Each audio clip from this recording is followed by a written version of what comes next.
Pagi, salam sejahtera bagi kita semua. Bapak Ibu yang saya hormati, terima kasih kepada Yang Maha Esa kita masih tetap sehat-sehat, bisa ujian, dan ada beberapa pengantar yang perlu kami sampaikan dalam ujian ini. Yang pertama sekali, Rina sudah angkatan berapa? Baru mau kolokium. Tolong menjadi peringatan bagi kawan-kawannya yang lain karena masih ada beberapa yang bahkan belum mengajukan proposal. Minta tolong sekali Bapak Ibu karena itu menentukan rate akreditasi kita.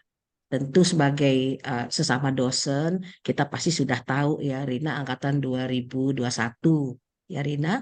Jadi nanti masa penelitiannya harus segera mungkin. Prof. Elwi saya harapkan sekali bisa menggeber Rina ini. Jangan menghilang lagi. Kemudian hari ini kita mengundang Profesor Dr. Maidin Gultom. Beliau adalah rektor di Universitas Katolik di Medan, tapi yang kami telusuri ahli pidana anak gitu ya Prof. Jadi nama Prof itu diusulkan bukan kami sembarangan meminta tanpa kualifikasi dan Prof akan bertindak sebagai penguji seterusnya sampai yang bersangkutan akan dipromosikan jadi doktor dan akan ada beberapa tahapan ujian yang cukup panjang. Yang ketiga, saudara-saudara, kami telah diinstruksikan untuk melakukan ujian secara luring. Begitupun daya tarik program ini kami menggabungkan luring dan daring. Jadi nanti kami akan mengajukan di mana Anda luring dan daring. Kalau promosi banyak yang karena menunggu jadwal Pak Rektor, mintanya jadi daring, tapi ujian tertutup wajib luring. Tapi nanti kita cek sejalan dengan apakah akan ada perubahan peraturan akademik bahwa promosi cukup di fakultas. Ya, karena itu sangat menentukan seperti UI, UGM. Saya nggak tahu Prof. Elwi, kalau promosi masih direktor ya Prof. Elwi di UNAN, Ya, kira-kira. masih direktor. Masih direktor, tapi rektor bisa diwakili oleh dekan dan atau ketua program studi, Bu. Nah, kan ya, kalau itu yang mesti kami pastikan. Kalau di USU masih wakil rektor, Prof. Jadi ini kami mau mempromosikan satu orang, nunggunya 2 minggu baru dijawab. Jadi dan itu menentukan tanggal kelulusan. Gitu ya. Jadi baik itu kira-kira. Sebelum saya serahkan ada eh, karena Prof Maidin baru ya, nanti dijelaskan ya Prof bahwa ada 2 sesi. Sesi pertama dengan mahasiswa, sesi yang kedua nanti secara tertutup. Jadi sedikit panjang, tapi tentu kalau ada kesibukan bisa disampaikan kepada Ketua Komisi Pembimbing Prof. Elwi Daniel pagi ini. Sembari kita tetap menunggu ya, Pak Eka akan bergabung. Bapak Ibu, salah satu syarat daripada ujian daring adalah Anda wajib on cam. Ya, jadi saya mohon maaf sekali, pro kontranya adalah kita diwajibkan luring, tapi ada sedikit beban ya, yaitu kalau didatangkan salah satu mahasiswa kami ada di Kalimantan, jauhnya setengah mati dan berat datang kemari. Tapi kalau mau on cam, kalau mau daring wajib on cam. Gitu. Demikian kami buka ujian ini dan kami serahkan kepada Profesor Dr. Elwi Daniel SMHUM dari Universitas Andalas sebagai promotor untuk memimpin kelanjutan proses ini. Terima kasih Prof. Kami persilakan. Baik, terima kasih Prof. Ningrum. Bapak Ibu, para peserta hadirin yang saya hormati, selamat pagi. Pada hari ini kita bertemu dalam seminar proposal atau kolokium mahasiswa program studi Doktor Ilmu Hukum bernama Rina Melati Sitompul dengan judul proposal disertasi pemberian restitusi bagi korban tindak pidana perdagangan orang dalam perspektif pemenuhan prinsip keadilan. Penulisan proposal ini dibimbing oleh saya. Terima kasih Bu Ningrum sudah memberikan kepercayaan kepada saya untuk membimbing mahasiswa atas nama Rina Melati Sitompul ini. Kemudian pembimbing berikutnya adalah Pak Eka Putra, Dr. Eka Putra dan Dr. Mahmud Mulyadi. Sebelum masuk kepada sesi ujian tertutup, kita laksanakan terlebih dahulu sesi ujian terbuka. Untuk itu kepada Saudara Rina Melati Sitompul, kami persilahkan untuk memaparkan pokok-pokok pikiran yang terkandung dalam proposal penelitiannya dalam waktu lebih kurang 10 menit. Silakan Ibu Rina. Ya, Ya, terima kasih Prof. Assalamualaikum warahmatullahi wabarakatuh. Selamat pagi, salam sejahtera untuk kita semua. Salam hormat saya terlebih dahulu kepada Ketua Program Studi S3 Fakultas Hukum USU yang amat terpelajar Profesor Dr. Ningrum Natasha Sirait, serta Sekretaris Program Studi Dr. Teku Kejerina Depi Azwar. Salam hormat saya juga kepada promotor saya yang amat terpelajar Profesor Dr. Elwi Daniel SHMH, serta co-promotor saya Bapak Dr. Mahmud Mulyadi dan Bapak Dr. Eka Putra, serta komisi penguji saya yang amat terpelajar Profesor Dr. Majid Gultom SHM Home, Ibu Dr. Marlina SHM Home, dan Ibu Dr. Rosmalinda SHMH, serta seluruh rekan-rekan saya mahasiswa program studi Fakultas Hukum. Izinkan saya coba paparkan slide untuk proposal saya yang berjudul pemberian restitusi bagi korban tindak pidana perdagangan orang dalam perspektif pemenuhan prinsip keadilan. Latar belakang ketertarikan saya mengambil judul ini yang pertama sekali itu sebenarnya hukum seharusnya memberikan pemenuhan rasa keadilan terhadap pelanggaran norma tertulis, di mana hukum itu dipandang sebagai memastikan pemenuhan pertanggungjawaban dalam memenuhi pemenuhan hak korban. Sebagaimana konsep kebijakan kriminal saat ini telah dilegalisasi dalam Undang-Undang Nomor 27 tentang Pemberantasan Tindak Pidana Perdagangan Orang yang memberikan upaya penyantunan terhadap korban dalam bentuk penerapan restitusi. Korban sebagai pihak yang menderita yang dirugikan akibat pelanggaran pidana biasanya hanya dilibatkan sebatas memberikan kesaksian dalam pengadilan dan putusannya hanya bersifat hukuman badan. Perkembangan sistem peradilan pidana saat ini perlahan mengalami pembaruan hukum pidana. Sebelumnya mengarah kepada kepentingan pelaku, berkembang saat ini untuk kepentingan korban. Saya coba uraikan dalam konsep isu hukum yang saat ini yang ada, yaitu pertama isu hukumnya itu, hukum itu dipandang untuk memenuhi tanggung jawab pelaku untuk pemenuhan hak-hak korban, di mana dalam konsep peristiwa hukumnya saat ini kedudukan korban dalam sistem acara pidana hanya sebatas administrasi saja. Secara aturan hukum di sini sudah jelas sudah diatur dalam pasal 28 ayat D ayat 1D Undang-Undang Dasar 45 Junto 28J ayat 2 Undang-Undang Dasar 45 sebagaimana merupakan jaminan penghormatan atas hak orang lain serta sekaligus dicontohkan di dalam Undang-Undang 21 tahun 2007. Konflik yang terjadi adanya azas persamaan di hadapan hukum serta praduga tidak bersalah yang di sini sehingga mengakibatkan hak korban cenderung terabaikan terhadap pemenuhan dalam sistem peradilan pidana. Isu hukum yang kedua itu adalah ide dasar perlindungan korban memperkuat agar dapat memperoleh jaminan santunan atas penderitaan kerugian tindak pidana sebagaimana dalam peristiwa hukum. Pemenuhan pembayaran restitusi hingga saat ini belum maksimal terlaksana di mana putusan pengadilan masih sebatas perintah di atas kertas mata. Yang sebagaimana kalau misalnya kita lihat dalam aturan hukum itu dalam pasal 48 Undang-Undang Nomor 21 tahun 2007 dilanjutkan pasal 7A tentang amandemen perlindungan saksi korban, kemudian pasal 20 junto pasal 1 ayat 5 peraturan pemerintah tentang pemberian restitusi dan kompensasi dinyatakan di mana kedudukan jaminan pemenuhan restitusi itu merupakan hak korban tindak pidana perdagangan orang atau ahli warisnya. Konflik yang terjadi di sini, restitusi itu dalam konsep hukum bisa menyangkut kehilangan kekayaan, penghasilan, penderitaan, biaya perawatan medis, biaya psikolog, kerugian lain yang diderita korban, sebagaimana ketentuan ini bertentangan dengan adat praduga tidak bersalah. Akhirnya mengakibatkan hukum antara pertanggungjawaban pelaku dan tanggung jawab negara ini agak sedikit tumpang tindih. Isu hukum yang ketiga itu pemenuhan pembayaran restitusi bertujuan untuk pemulihan dan keringanan penderitaan yang dialami korban, sehingga diperlukan satu kepastian hukum dalam proses pemenuhannya. Peristiwa hukum di sini adalah di mana secara konteks hakikat kebijakan kriminal itu harus mampu mencapai kesejahteraan masyarakat. Sebagaimana dalam aturan-aturan hukum yang ada, di Medan sendiri ada memiliki 2 putusan pengadilan terhadap pembayaran restitusi. Kemudian ada lagi peraturan Mahkamah Agung nomor 1 tahun 2002 tentang tata cara penyelesaian permohonan restitusi dan kompensasi kepada korban tindak pidana. Konflik yang terjadi ini, Pengadilan Medan yang telah menjatuhkan 2 putusan restitusi sampai saat ini belum bisa dieksekusi hingga saat ini. Namun ada kasus dalam proses penyidikan di Polrestabes Medan dengan dalih ketidakmampuan dalam kelengkapan berkas perkara, akhirnya terhenti. Namun para korban di sini telah memenuhi santunan dari pelaku sendiri. Kemudian dari beberapa rujukan yang saya telusuri, pembayaran restitusi salah satu difasilitasi oleh Kejaksaan Indramayu. Tahun 2017-2019 terdapat 11 kasus, namun terungkap dalam hal ini ketika dilakukan penentuan restitusi, korban tidak memiliki kemampuan untuk ganti rugi tersebut.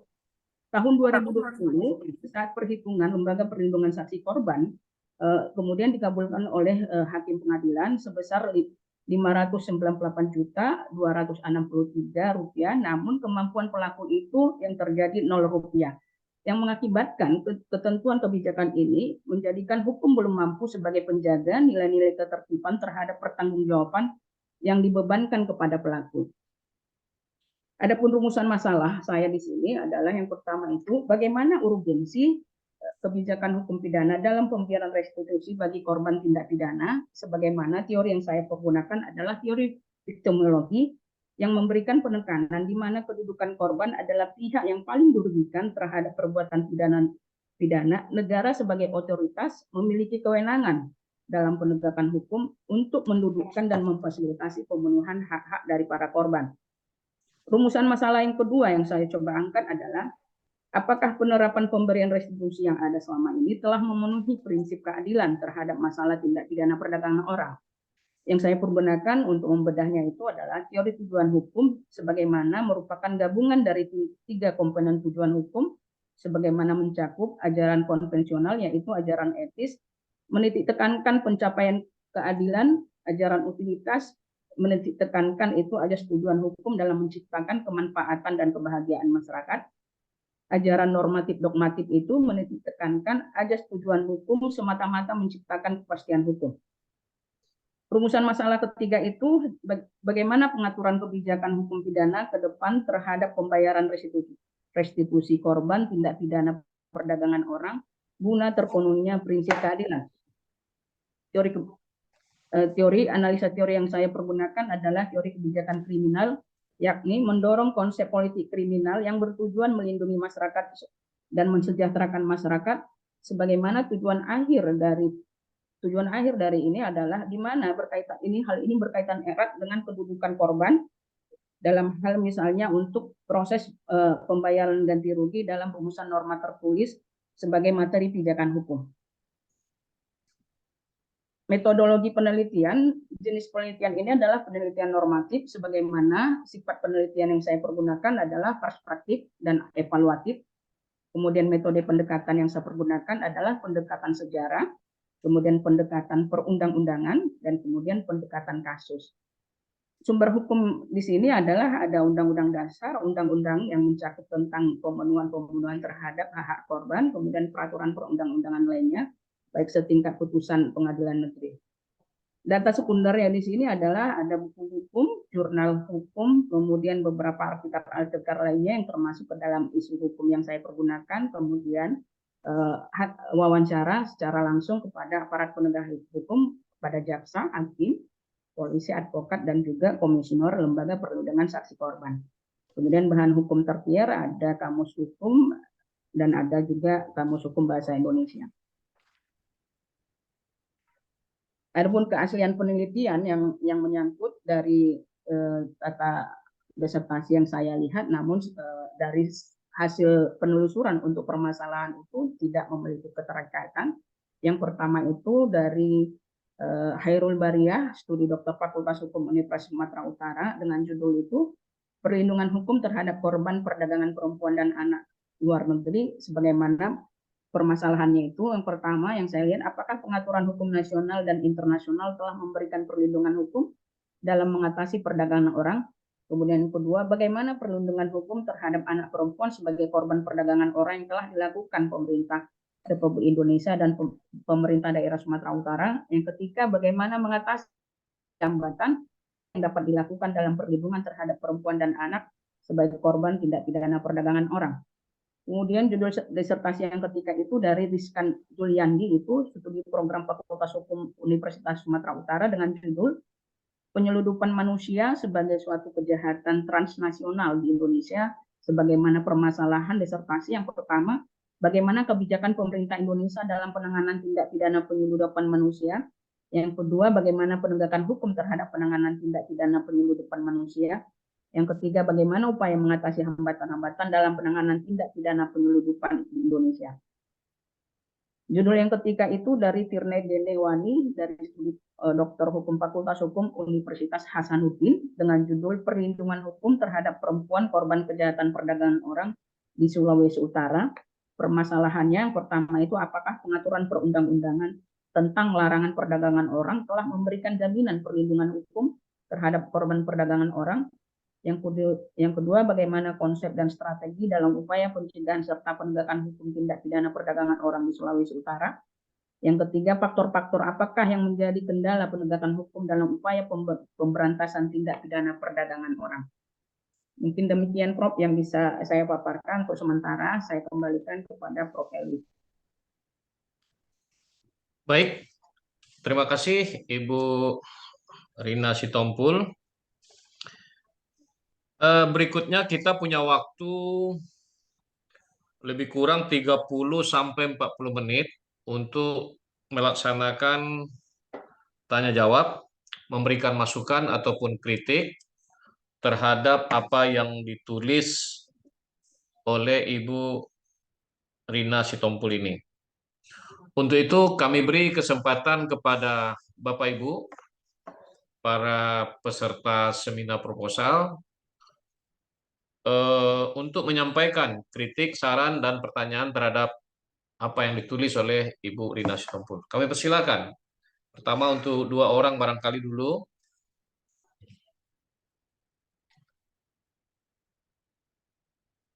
Silakan. Kepada para mahasiswa program S3 saya kira ini.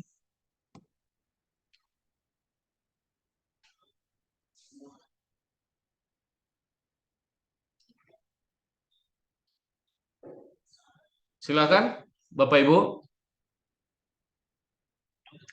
Saya kira tadi kita sudah menyimak apa yang dipresentasikan oleh Ibu Rina Sitompul ini mengenai persoalan pemenuhan atau pemberian restitusi bagi korban tindak pidana, di mana aturan hukum yang berlaku di Indonesia hari ini belum secara maksimal atau belum memadai memberikan perlindungan terhadap hak-hak korban tindak pidana, khususnya tindak pidana perdagangan orang.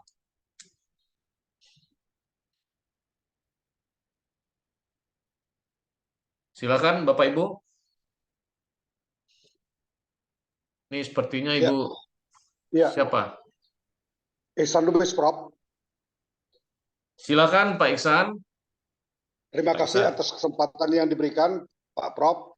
Iya Pak Ihsan. Ini saya mengucapkan selamat kepada Bu Rina, sudah kolokium teman satu angkatan. Sangat menarik memang objek penelitian ini terkait dengan masalah anak ya, masalah anak, dan penelitian ini ditujukan untuk menemukan ketentuan hukum baru terkait dengan perlindungan terhadap anak. Yang menjadi belum begitu dapat saya tangkap terkait dengan rencana penelitian ini bersifat perspektif dan evaluatif. Evaluatif dihubungkan dengan rencana penelitian untuk menemukan hukum yang baru. Ini mohon pencerahannya sehingga kita dapat menangkap ke arah mana novelty yang akan ditujukan. Terima kasih Prof dan Bu Rina. Baik, saya kira Ibu Rina sudah mendengar dan mencatat apa yang ditanyakan oleh Pak Ihsan. Apa mau langsung dijawab aja dulu barangkali? Silakan Bu Rina. Sembari yang lain. Boleh Prof, sambil menunggu yang lain mungkin Prof. Ya, silakan. Terima kasih Prof. Terima kasih kepada Pak Ihsan Lubis atas tanggapan dan masukannya ini terhadap metodologi sifat penelitian yang saya pergunakan itu bagaimana menganalisis perspektif secara mendalam terhadap implementasi Undang-Undang nomor 21 tahun 2007, khususnya menyangkut terhadap penerapan restitusi.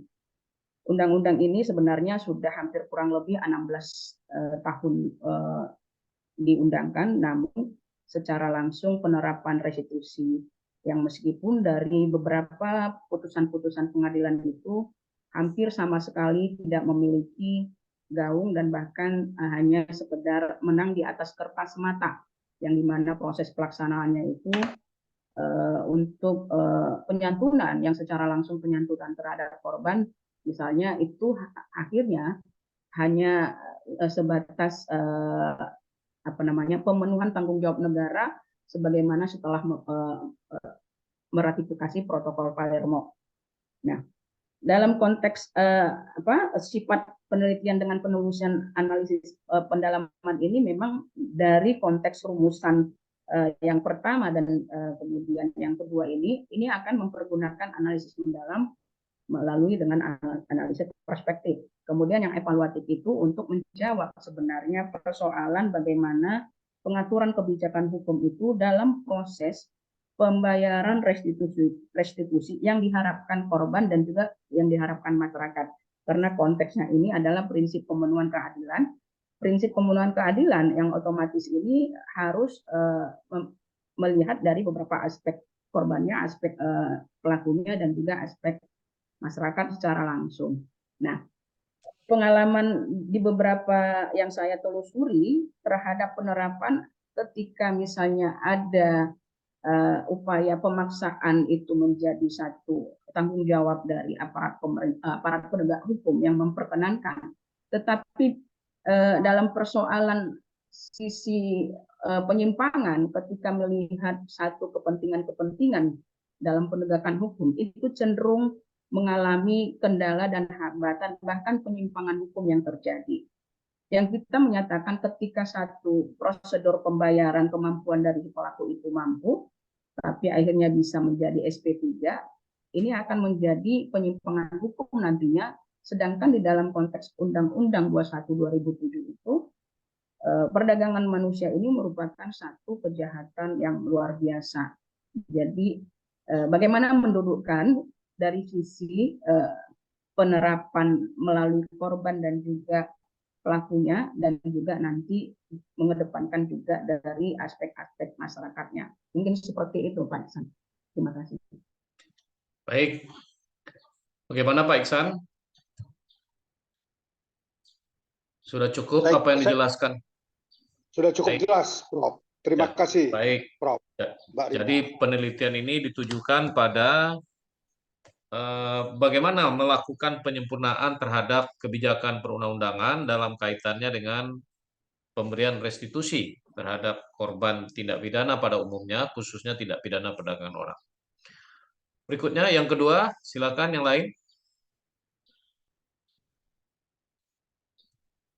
Pak Handoko kayaknya ini sudah siap-siap ini.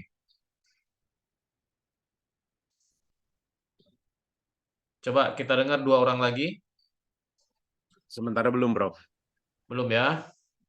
Siapa lagi Pak? Tommy Sinulingga. Izin, Prof. Saya Prof. Andi, Prof. Izin Baik, bertanya. silakan Pak Andi Putra Sitorus. Terima kasih, Prof, kesempatannya. Pertama-tama selamat kepada Ibu Rina telah memasuki fase seminar proposal hari ini. Mungkin saya hanya kalau tidak tepat dikatakan sebagai masukan, tapi mungkin bisa lebih diartikan bertanya. Kira-kira dengan konsep yang isu yang Ibu tawarkan di disertasi ini, kalau saya nggak salah tangkap, ada aspek bagaimana sebenarnya siapa yang tepat untuk bertanggung jawab, siapa yang tepat untuk mempertanggungjawabkan sebuah tindakan pidana, dalam hal ini adalah perdagangan manusia, itu kan menyangkut kepada tanggung jawab siapa sebenarnya yang bertanggung jawab dalam memulihkan hak-hak korban. Apakah tidak sebaiknya dalam landasan teori Ibu salah satunya dimasukkan teori pertanggungjawaban pidana? Mungkin itu sedikit masukan atau mungkin pertanyaan kepada Ibu Rina. Itu saja, Prof. Terima kasih, Prof. Baik, terima kasih Pak Andi Putra Sitorus. Saya kira sudah jelas ya Ibu Rina pertanyaannya. Silakan Ibu Rina Prof. dijawab. Ya, terima kasih Prof. Terima kasih kepada Pak Andi Putra Sitorus atas pertanyaannya menyangkut tentang yang paling tepat terhadap pertanggungjawaban dalam proses pemenuhan restitusi. Yang kebetulan antara restitusi dan kompensasi sebenarnya sudah jelas pemenuhannya. Kalau restitusi itu secara langsung menjadi tanggung jawab dari si pelaku, seperti itu. Berbeda dengan sebenarnya itu tanggung jawab kompensasi. Karena dua perbuatan hukum ini akhirnya diperkenankan kepada si pelaku. Namun hanya ketika melihat kriteria yang disematkan terhadap klasifikasi tentang restitusi, memang ada ambivalensi terhadap konsep hukum ini yang dimana kriteria restitusi sebagaimana di dalam beberapa ketentuan-ketentuan perundang-undangan, misalnya itu pasal 7A Undang-Undang Nomor 31 Tahun 2014 tentang perlindungan saksi korban, ada klasifikasi restitusi itu bisa berupa ganti kerugian kehilangan kekayaan, kehilangan penghasilan, ganti rugi yang diakibatkan penderitaan, kemudian biaya perawatan medis. Nah, ketika berbicara tentang biaya perawatan medis dan kemudian juga penderitaan, serta merta ini kan harus sesegera mungkin sebenarnya diberikan. Sedangkan ini bagian dari restitusi. Nah, ini yang terkesan kalau misalnya ini kita lihat dalam konteks ajas praduga tidak bersalah, bagaimana misalnya kedudukan hukum berperan untuk memaksakan terhadap si pelaku. Nah, seperti itu. Nah, namun hanya dalam ketentuan produk hukum yang sudah kita hasilkan, yang sudah dilandaskan dalam pemenuhan kriteria ini tetap menjadi tanggung jawab si pelaku sebenarnya. Tapi yang menjadi pertanyaan memang konteks klasifikasi restitusi itu yang menjadi belum memiliki kepastian hukum. Begitu dia Pak Andi. Baik, gimana Pak Andi? Sudah jelas? Baik Prof, jelas Prof. Nah, baik. Terima kasih Prof. Jadi jelas ada perbedaan antara restitusi pada satu sisi dengan kompensasi pada sisi lain. Barangkali nanti menjadi tugas Ibu Rina Sitompul ini untuk meneliti lebih lanjut. Mungkin nggak pada ketika restitusi itu tidak mampu untuk dibayar oleh si pelaku, tanggung jawab itu boleh nggak diambil oleh negara dengan cara memberikan kompensasi. Saya kira ini menjadi sebuah tema yang menarik untuk didalami lebih lanjut oleh Ibu Rina Sitompul dalam penelitian ini. Baik, berikutnya saya persilahkan kepada yang lain. Siapa ini lagi? Pak Manguni Sinulingga barangkali ingin bertanya.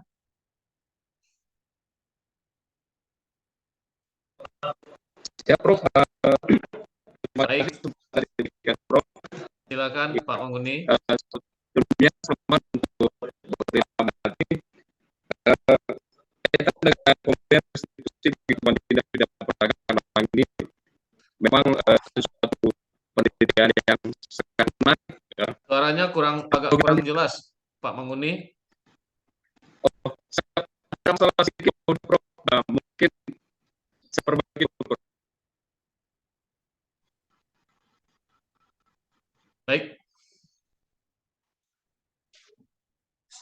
Ada yang lain?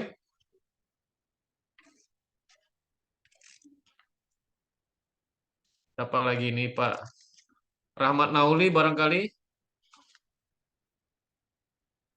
Kita masih punya waktu sekitar 10 menit.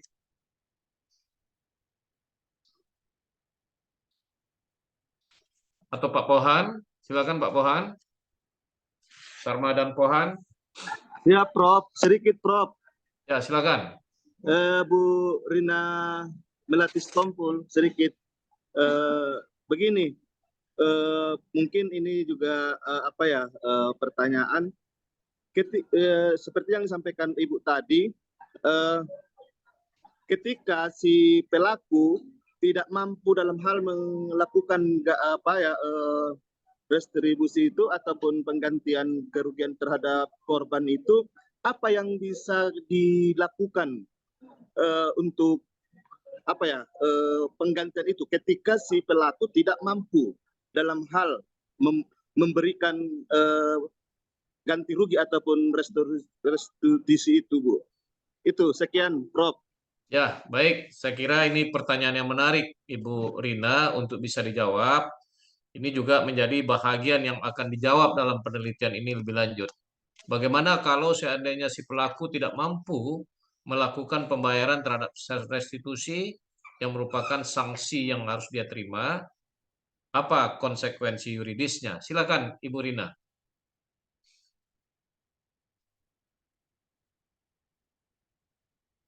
Mana Ibu Rina?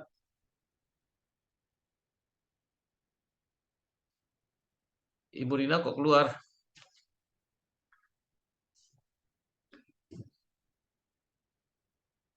Ibu Rina Sitompul lagi bermasalah barangkali dengan... Nah ini, silakan Bu Rina.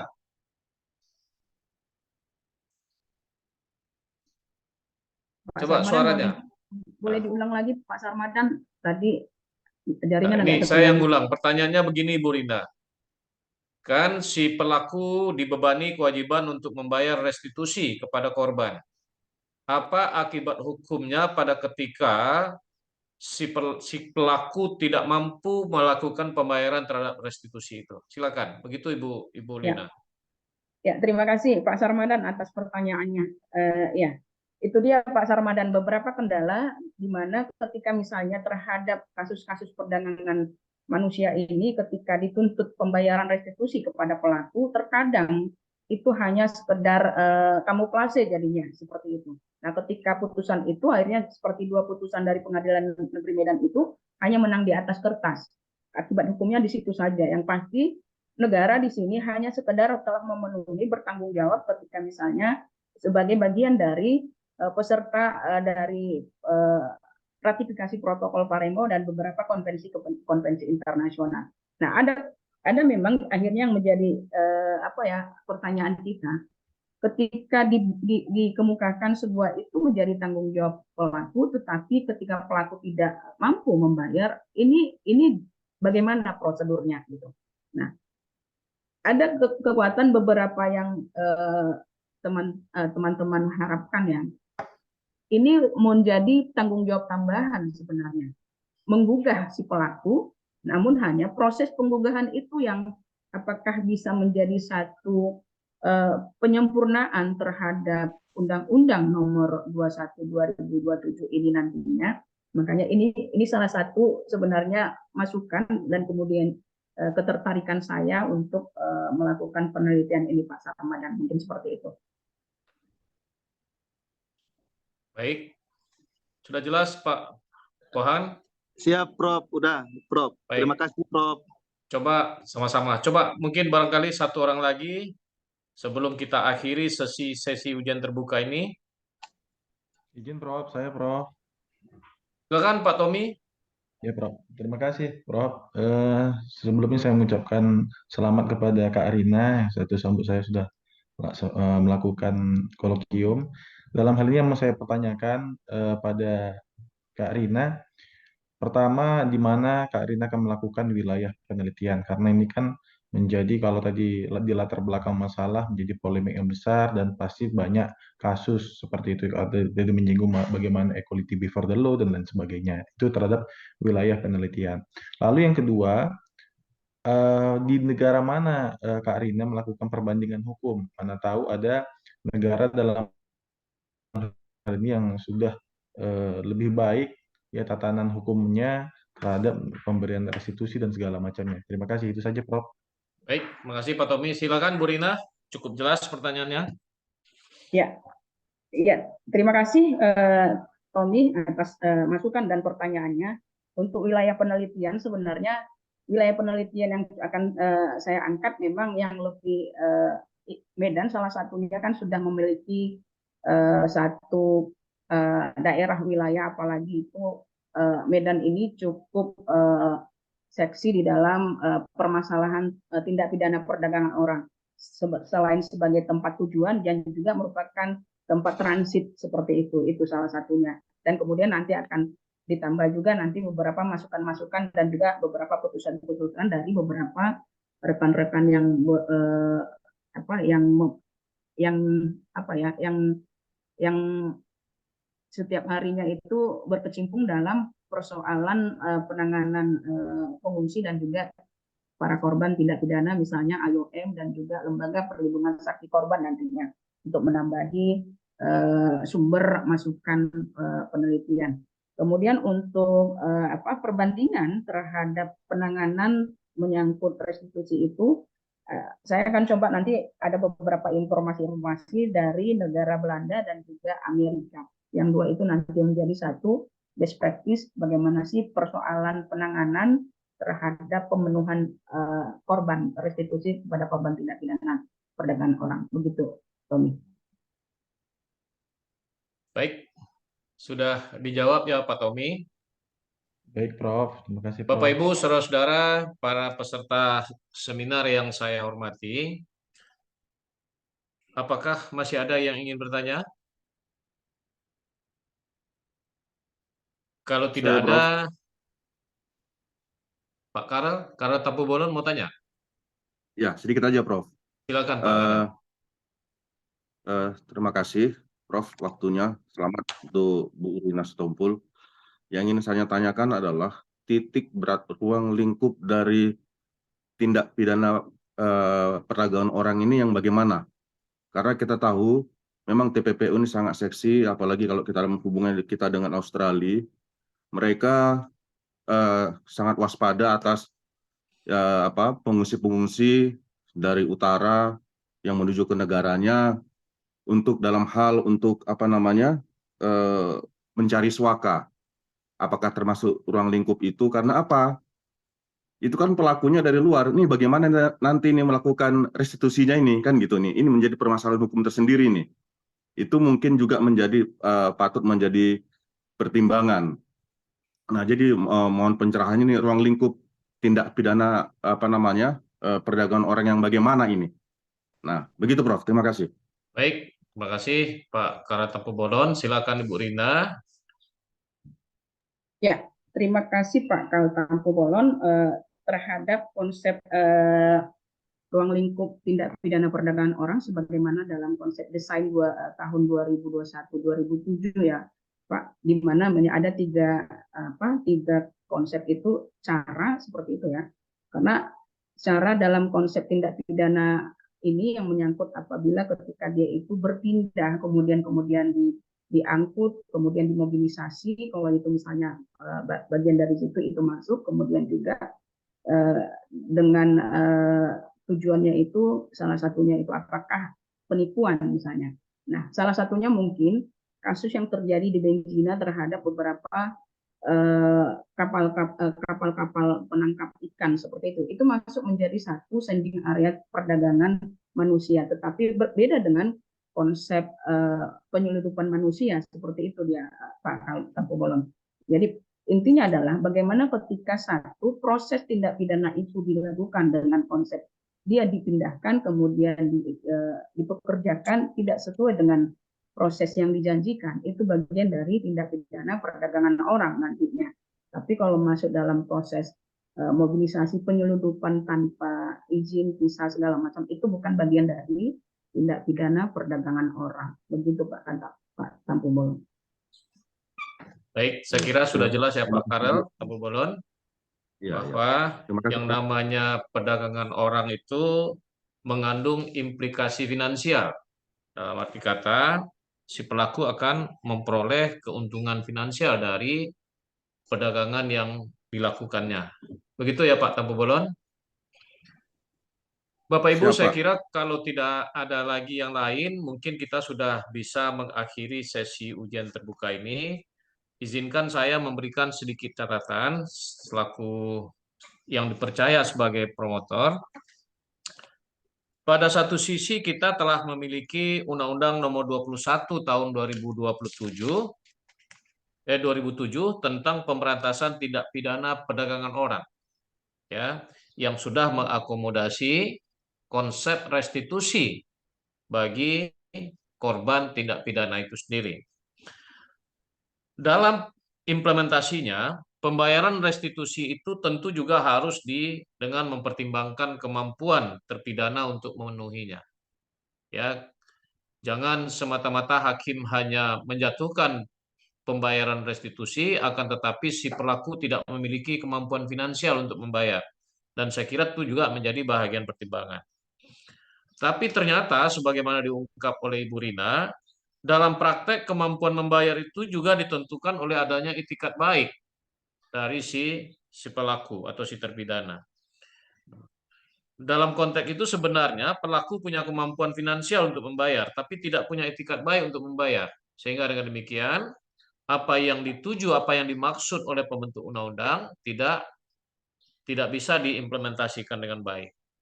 Nah, keadaan yang seperti ini Bapak Ibu sekalian, sebenarnya itu sudah diantisipasi oleh KUHP baru, KUHP nasional, Undang-Undang Nomor 1 Tahun 2023 tentang Kitab Undang-Undang Hukum Pidana, yang kita sebut juga dengan KUHP nasional hari ini, di mana dalam pembayaran ganti rugi itu menjadi salah satu bentuk pidana tambahan, sebagaimana dirumuskan dalam ketentuan pasal 94 KUHP baru, KUHP nasional. Nah, dalam ayat 2-nya disebutkan, jika restitusi itu tidak mampu dibayar, kita ganti rugi itu tidak mampu dibayar oleh si pelaku, maka berlaku ketentuan tentang pidana denda. Pidana denda. Jadi, kalau seandainya dia tidak mampu membayar restitusi, sebagaimana yang ditanya oleh Pak Andi Putra Sitorus tadi, ya, maka ya Pak Sitorus tadi yang tanya, bukan Pak apa tadi yang tanya itu?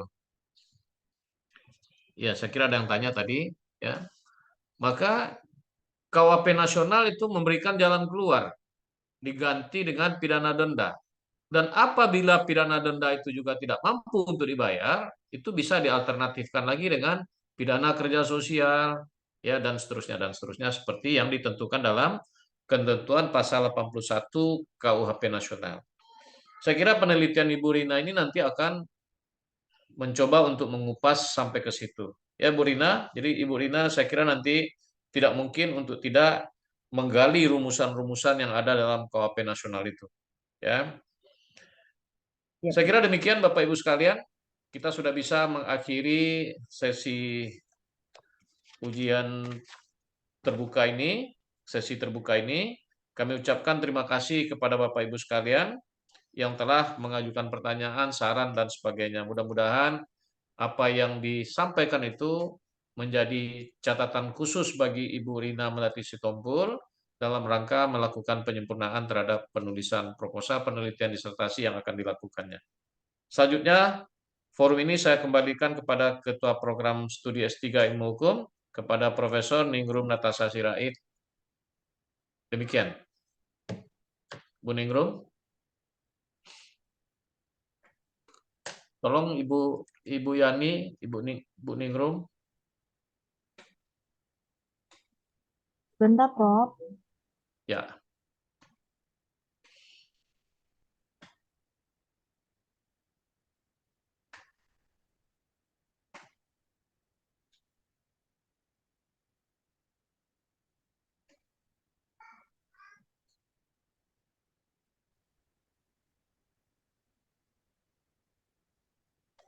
Izin Prof, kami mungkin mahasiswa bisa live ya Prof ya? Gimana? Bisa nanti pada akhirnya juga akan dikeluarkan oleh Ibu Ningrum.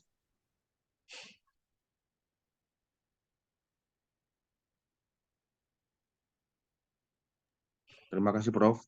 Sama-sama Pak Tampu Bolon, tapi saya kira yang lain nggak usah keluar dulu Terima lah. kasih ya kawan-kawan. Nggak usah keluar dulu, biar ditutup dulu oleh Ibu Ningrum. Pak Mahmud ini masih di Belanda ini? Iya Prof, masih di wilayah Belanda Prof. Hah? Belanda Medan Prof. Latar belakangnya masih di Belanda saya lihat itu. Itu Swiss Prof, Swiss. Ah, di Swiss ya? Wah, luar biasa. Dinasnya ke Belanda, jalan-jalannya ke Swiss. Jangan seperti itu Prof, nanti ketahuan.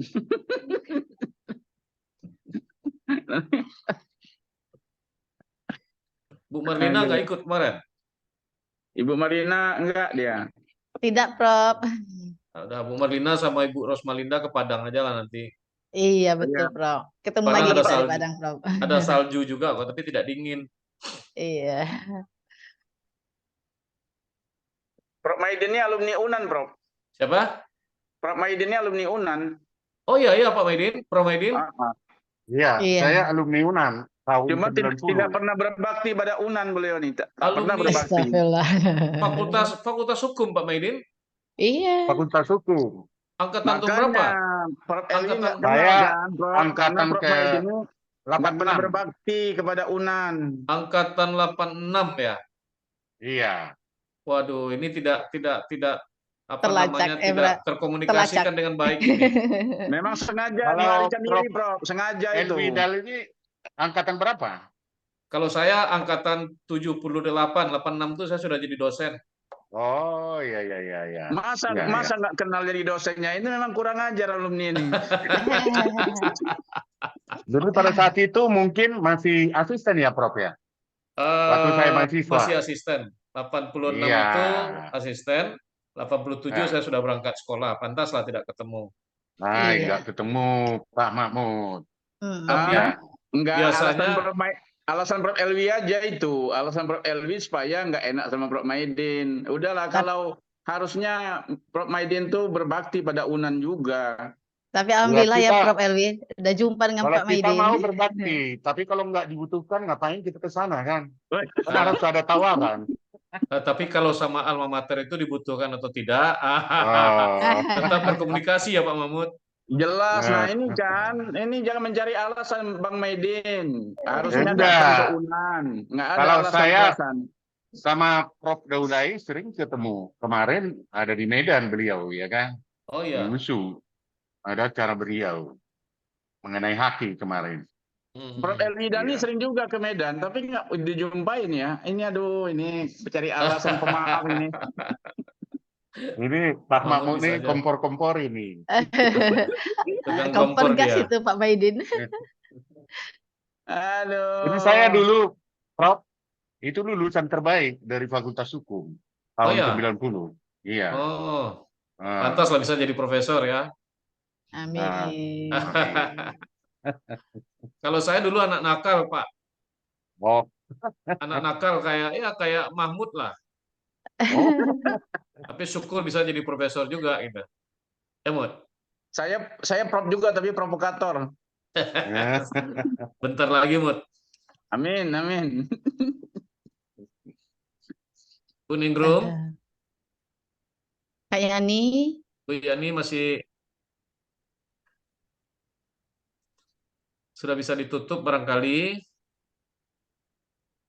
Baik, daripada waktunya terbuang percuma, saya membantu Prof Ningrum ya. Kepada Bapak Ibu para peserta kami ucapkan terima kasih atas kehadirannya dan kami persilahkan untuk meninggalkan laman Zoom ini karena sesi selanjutnya akan dilaksanakan secara tertutup. Terima kasih, Prof. Baik, terima kasih, Prof. Selamat buat Kak Ya. Rina. Kuningrum, mohon izin sudah saya Mari tutup semua. dan sudah saya minta persilahkan kepada para peserta untuk keluar dari Zoom meeting. Baik, silakan Prof Elwi dilanjut dengan hanya komisi pembimbing dan penguji. Silakan Prof. Baik. Saya panggilkan dulu Yani, tolong dihubungin Pak Dr. Eka. Izin Prof, Dr. Eka katanya istrinya lagi kebetulan sakit, Prof. Kayaknya nggak bisa join. Oh ya, oke, silakan dilanjut. Baik, terima kasih Prof Ningrum. Selanjutnya kepada Bapak Ibu tim penguji dan tim promotor saya ucapkan terima kasih atas kehadirannya pada pagi hari ini sehingga memungkinkan kita untuk melaksanakan seminar proposal secara tertutup atau pada sesi tertutup ini atas proposal disertasi yang diajukan oleh Ibu Rina Melati Sitompul tentang pemberian restitusi bagi korban tindak pidana perdagangan orang dalam perspektif pemenuhan prinsip keadilan. Saya ditunjuk selaku promotor bersama-sama dengan Pak Dr. Mahmud dan Dr. Eka Putra. Untuk selanjutnya,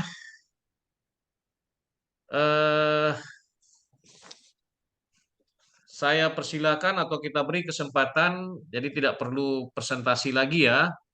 Untuk masing-masing penguji dan kopromotor nanti akan tersedia waktu selama 10 menit untuk mengajukan pertanyaan ataupun untuk melakukan koreksi terhadap apa yang ditulis oleh Ibu Rina Melati Sitompul ini.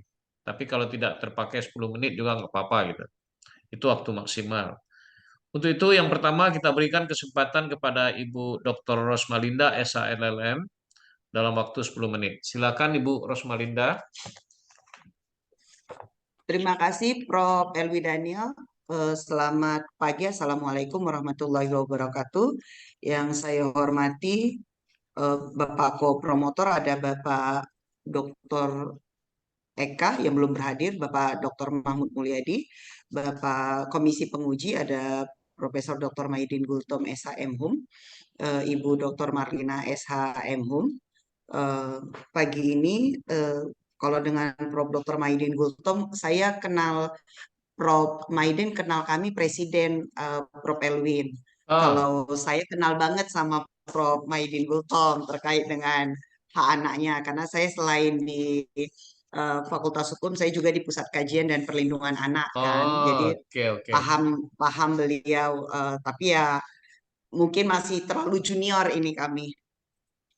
Ya Prof, mohon arahan Prof bimbingan terkait dengan hak anak. Ya. Untuk Ibu Dr. Ibu Rina Melati Sitompul, terima kasih, selamat ya sudah sampai di titik ini. Untuk di pemberian restitusi saya melihat di desain proposal. Nah, dari awal terkait, kalau Ibu bisa lihat di tabel rumusan masalah yang saya lihat adalah di 4 Bu. Di deskripsi Ibu sudah menyatakan bahwasanya sistem acara pidana lebih mengedepankan pertanggungjawaban badan pelaku. Jadi pertanggungjawaban dari si pelakunya kan yang kejaran dari sistem acara pidana adalah bagaimana pelakunya dihukum. Dan di tujuan Ibu menyebutkan bahwasanya tujuan Ibu adalah untuk mengurai dan mencari landasan sejarah latar belakang tentang perlindungan korban dalam sistem peradilan pidana. Jadi ini tantangan Bu. Saya nggak bilang sulit ya Bu, tapi ini tantangan karena penelitiannya jadi metodologinya tidak sekedar normatif juridis seperti yang Ibu rencanakan, tetapi ini sudah masuk ke legal antro. Ada sejarah yang akan Ibu uraikan. Jadi tantangan Bu, tetapi pasti akan menjadi pasti dapat jawabannya pasti. Terlebih ketika sudah keluarkan Undang-Undang Nomor 1 2023 KUHP yang baru gitu. Saya apakah nanti Ibu akan masuk juga ke dalam sistem peradilan pidana tapi kan sudah ada juga ya Undang-Undang 11 2012 tentang sistem peradilan pidana anak yang tetap juga tidak berbasis ke korban tapi melulu tetap kepada pelakunya, anak sebagai yang berkonflik dengan hukum. Jadi catatan saya adalah Ibu menantang diri Ibu untuk melihat sejarahnya. Jadi dari legal antropologinya Bu Rina untuk memastikan kapan nih masuk pertimbangan korban, keberpihakan pada korban. Kemudian yang kedua di rumusan masalah nih, ini yang concern saya banget terkait dengan metodologi penelitian juga. Ibu bertanya apakah penerapan pemberian restitusi yang ada selama ini telah memenuhi prinsip keadilan terhadap masalah tindak pidana perdagangan orang. Ini normatif empiris Bu, jadi bukan betul-betul Ibu bukan ke lapangan itu bukan data pendukung, tetapi memang betul lah Ibu mengambil data lapangan karena Ibu melihat penerapan pemberian restitusinya. Jadi tidak bisa terhenti di putusan pengadilan. Meskipun Ibu di belakang sudah menyebutkan beberapa putusan pengadilan yang akan yang akan Ibu analisa dan putusan tersebut terjadi di Medan ya Bu.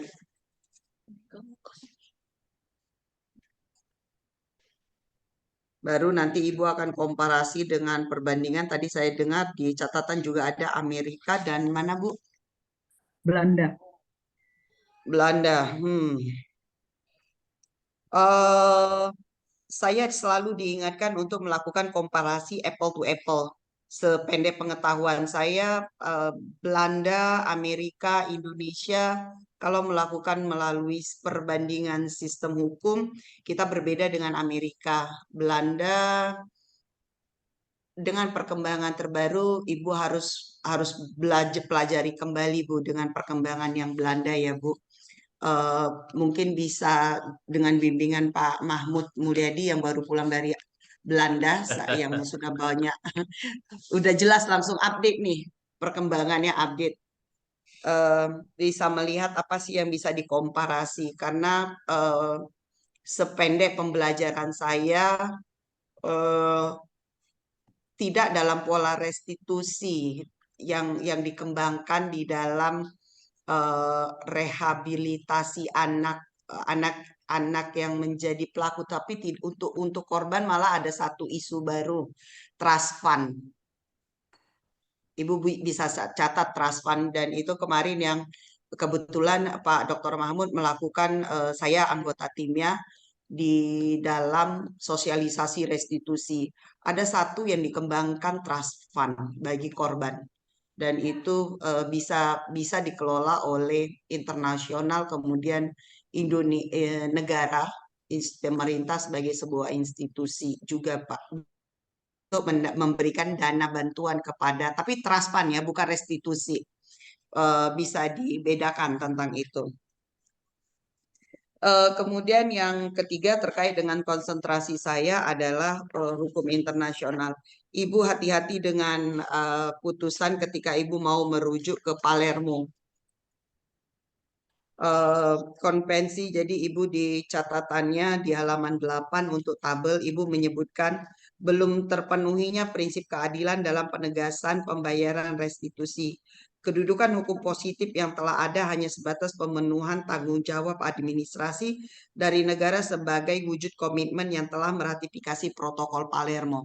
Ibu, Protokol Palermo itu merupakan aturan tambahan dari Konvensi Transnational Crime.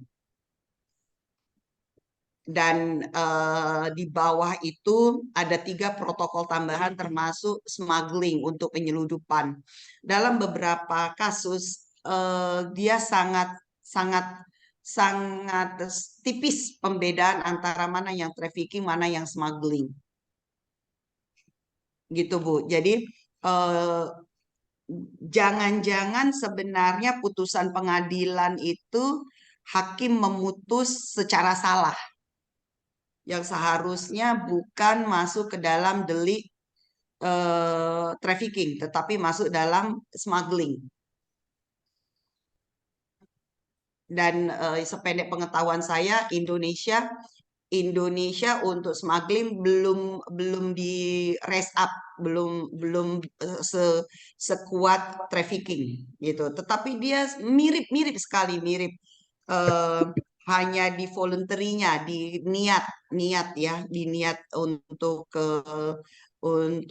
direkrut, untuk ditransfer gitu, dipindahkan dan sebagainya.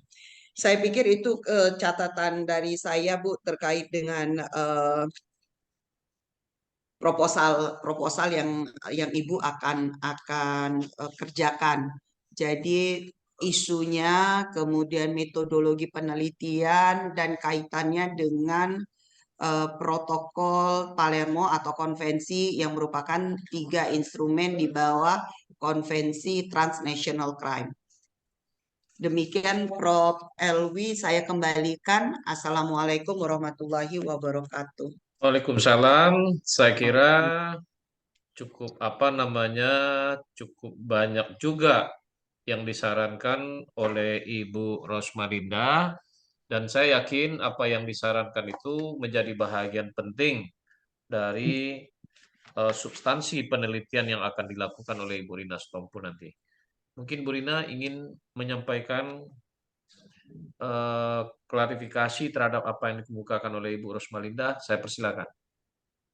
Ya, terima kasih Prof. Terima kasih masukannya Ibu Dr. Rosmalinda.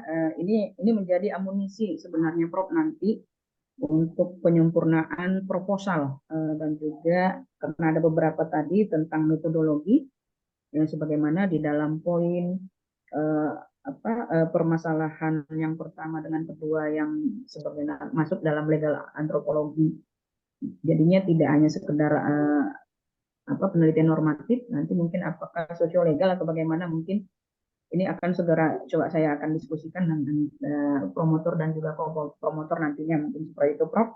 Dan ada beberapa juga tambahan terhadap pemetaan untuk perbandingan antara Amerika dengan Belanda. Ini juga menjadi masukan yang luar biasa juga Prof.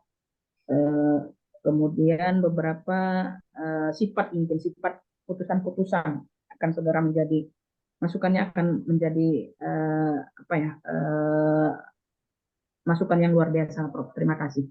Ya, baik Bu Rina.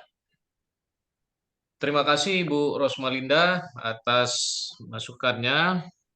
Berikutnya saya persilakan kepada Dr. Marlina untuk bisa memberikan pencerahan terhadap proposal penelitian yang akan dilakukan oleh Ibu Rina Sitompul ini. Silakan Ibu Marlina. Terima kasih Prof. Assalamualaikum warahmatullahi wabarakatuh. Yang saya hormatin Ibu Profesor Ningrum Natasha Sirait, Bapak Profesor Dr. Erwi Daniel, Bapak Profesor Dr. Maidin Gultom, Pak Dr. Mahmud Mulyadi, dan Ibu Dr. Rosmalinda. Saudara Rina, saya pertama sekali adalah menanggapin proposal yang saudara buat. Sesuai dengan apa yang sudah kita pelajarin bahwa ketika kita membuat latar belakang, maka kita harus fokus apa yang menjadi poin di dalam penelitian Bu Rina. Dari apa yang Bu Rina sampaikan ketika memberikan penjelasan, jawaban, dan menanggapi masukannya tadi, menyimpulkan bahwa Ibu Rina ingin membuat analisis terhadap ada masalah hak restitusi. Lalu hak restitusi ini dalam perkembangannya Ibu melihat adanya ketidakmampuan dan keinginan daripada pelaku untuk memberikan pembayaran terhadap hak restitusi. Lalu saudara melihat ada berbagai peraturan perundang-undangan yang memberikan peluang bahwa hak restitusi itu seharusnya wajib dilakukan oleh para si pelaku kepada si korban. Kemudian saudara juga melihat di Undang-Undang Nomor 1 Tahun 2023 bahwa hak restitusi itu dibayarkan oleh para pelaku, namun jika tidak, itu bisa dilakukan dengan pidana denda. Apabila tidak dibayarkan juga bisa dilakukan dengan pidana-pidana lainnya. Nah, kekerucutan, lalu saudara punya pemikiran bahwa hak restitusi ini ke depan ini harus bentuknya bagaimana?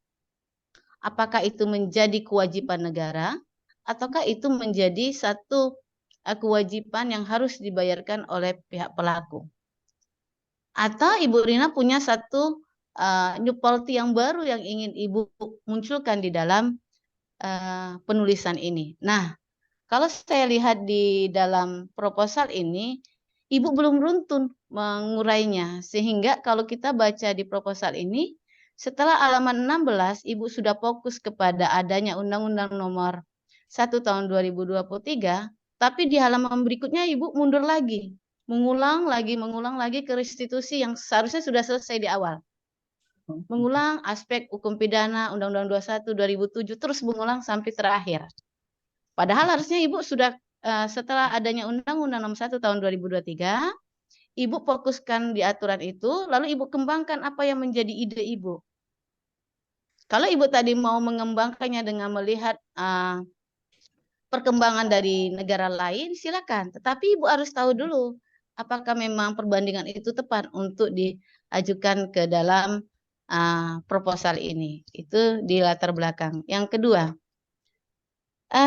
di dalam proposal Ibu banyak sekali Ibu membuat tabel. Tetapi tabel Ibu ini Contoh tabel 1, perkembangan kebijakan hukum pidana, aturan restitusi dalam sistem hukum pidana. Ini sebagai contoh saja dibanding dengan tabel yang lain. Setelah Ibu membuat tabel, Ibu lepaskan tabel itu mau diapakan? Ada analisanya kah? Ada sesuatu yang menarikkan? Atau ada sesuatu yang menjadi persoalan?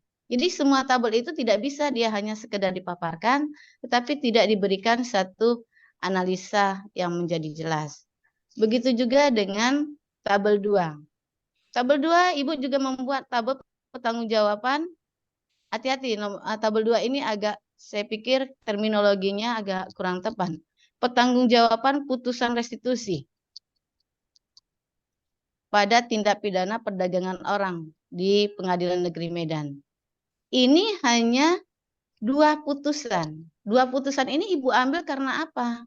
Apakah 2 putusan ini yang menjadi persoalan setelah Ibu menganalisa, setelah Ibu membuat catatan kecil terhadap semua putusan, cuman ini yang menjadi persoalan, ataukah kebenaran saja ini menjadi 2 contoh yang menjadi sampel Ibu. Nah, ini juga harus menjadi penjelasan yang memberikan penjelasan terhadap pembaca. Selanjutnya itu terkait dengan halaman 13 tentang kebijakan kriminal dalam Undang-Undang Pemberantasan Tindak Pidana Perdagangan Orang. Ini adalah saya pikir pasti ide Ibu, ide yang ingin Ibu kembangkan, tapi penempatannya saya pikir tidak kurang pas penempatannya di awal. Biasanya kalau kita ide ini kan biasanya setelah kita membuat latar belakang, baru di akhir Ibu punya ide yang ingin Ibu kembangkan di dalam hal ini. Itu sebagai satu masukan di latar belakang dan tabel-tabelnya. Kemudian hak restitusi seharusnya dibayar oleh pelaku. Akan tetapi ketika pelaku tidak dapat membayarnya, ada denda. Ketika denda tidak dapat diberikan, maka ada sanksi pidana lainnya. Maka oleh karena itu berarti tetap kepada pelaku.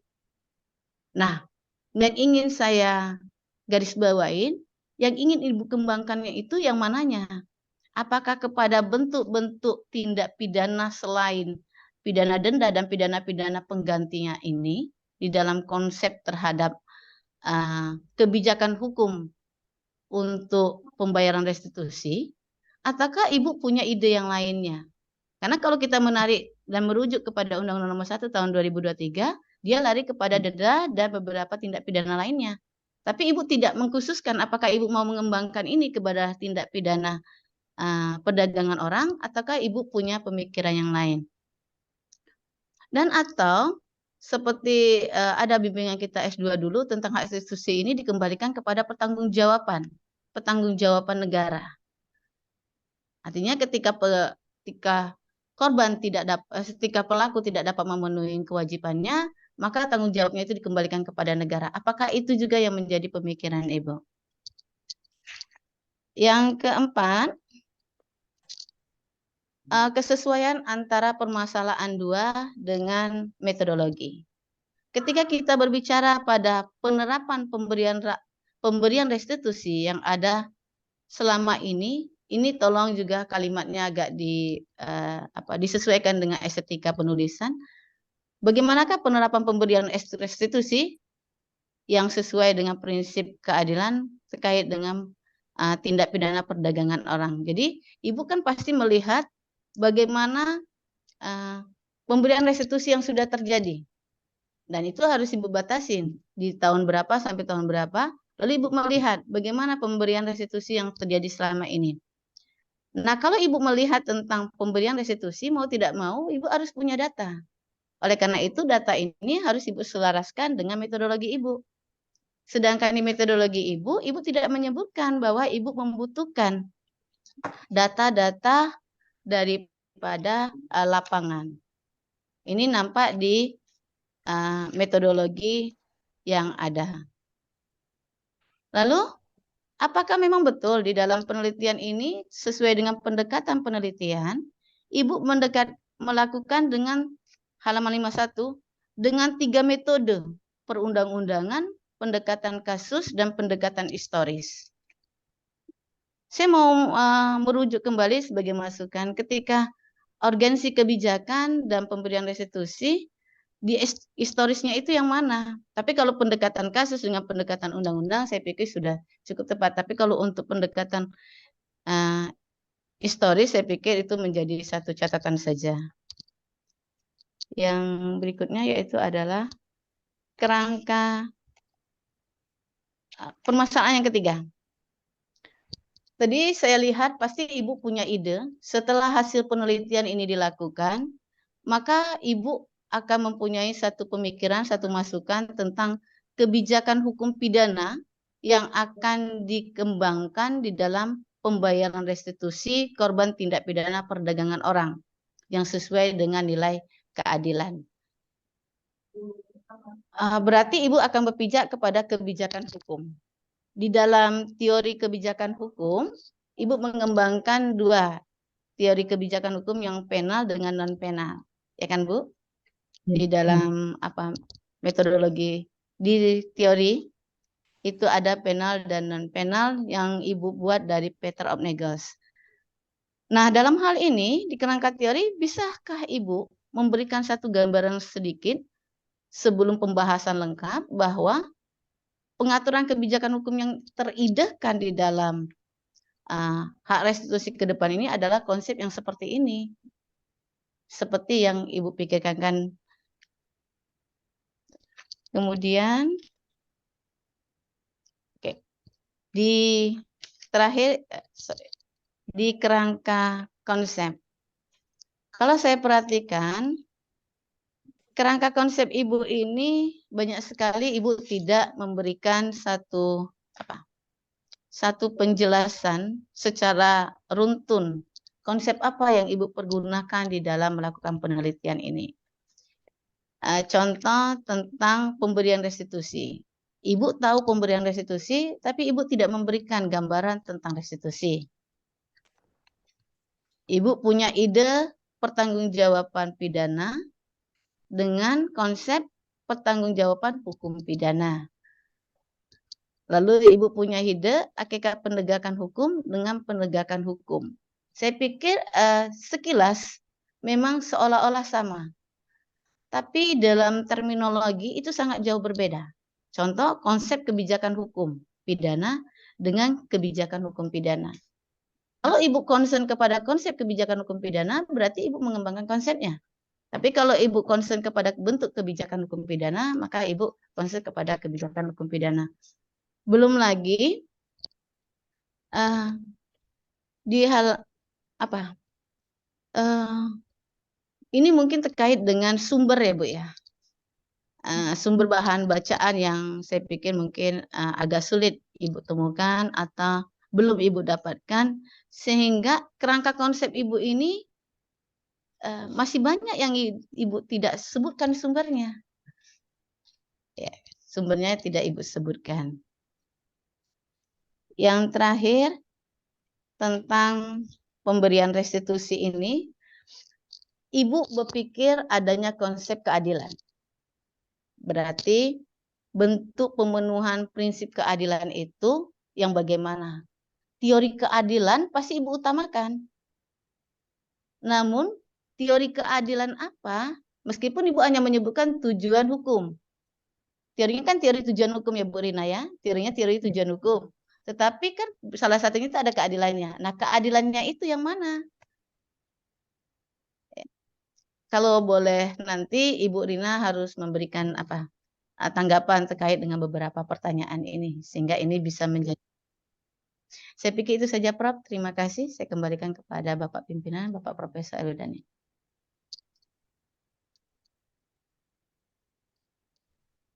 Prof, suara Prof masih termute. Oh, baik, terima kasih Ibu Dr. Marlina.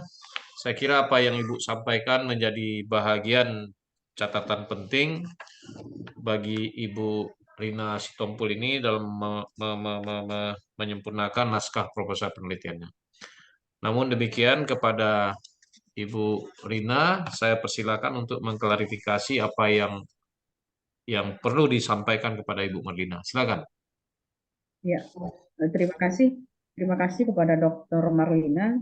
Ada beberapa catatan yang menjadi masukan tadi, mungkin tentang konsep pengembangan bagaimana sebenarnya ketika dalam proses penerapan untuk restitusi, apakah ada ide-ide awal memang ketika di beberapa penanganan kasus yang secara langsung kebetulan saya sebagai ikut terlibat, yang terkadang pertama itu ketika pelakunya itu memiliki kemampuan, tetapi pemahaman dari aparat penegak hukum itu cenderung sebenarnya membatasi diri, yang akhirnya tidak menemukan kerangka bagaimana ketika misalnya proses pemenuhan restitusi ini terkendala. Itu yang pertama.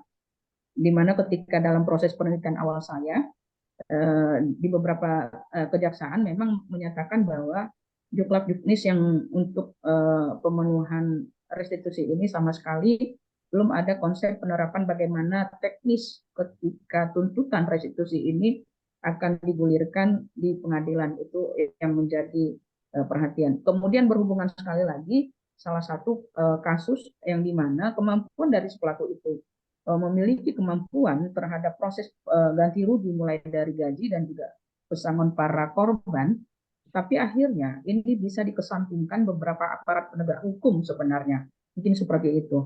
Nah, tetapi ada beberapa kendala-kendala juga yang seperti yang keterkaitan, ada beberapa data-data awal memang ini mungkin menjadi masukan kemarin ketika pihak lembaga perlindungan saksi korban melakukan satu upaya terhadap penanganan untuk pembayaran itu, mereka melakukan pendekatan yang terlebih dahulu itu sebelum putusan itu dimintakan kepada pihak kejaksaan. Salah satu kasus ketika pabrik kuali waktu itu hampir 200 miliar yang akhirnya itu dititipkan kepada kejaksaan. Jadi proses penerapannya memang ada yang sudah beberapa terlaksana, tapi hanya menurut informasi untuk kedudukan hukumnya ini yang tidak bisa dipastikan bagaimana alurnya, yang sampai sekarang memang itu belum memiliki kepastian hukum yang bagaimana sih proses ketepatannya. Tapi di sisi lain ada juga beberapa tuntutan-tuntutan restitusi itu yang sama sekali tidak terlaksana. Nah, satu sisi saya pernah membaca beberapa artikel yang tulisan di salah satu yang dikeluarkan oleh penulis dari Belanda.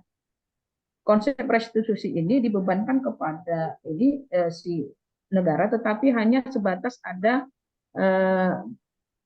sebatas berapa persen yang akan diberikan ganti rugi, dan itu dibebankan kepada negara.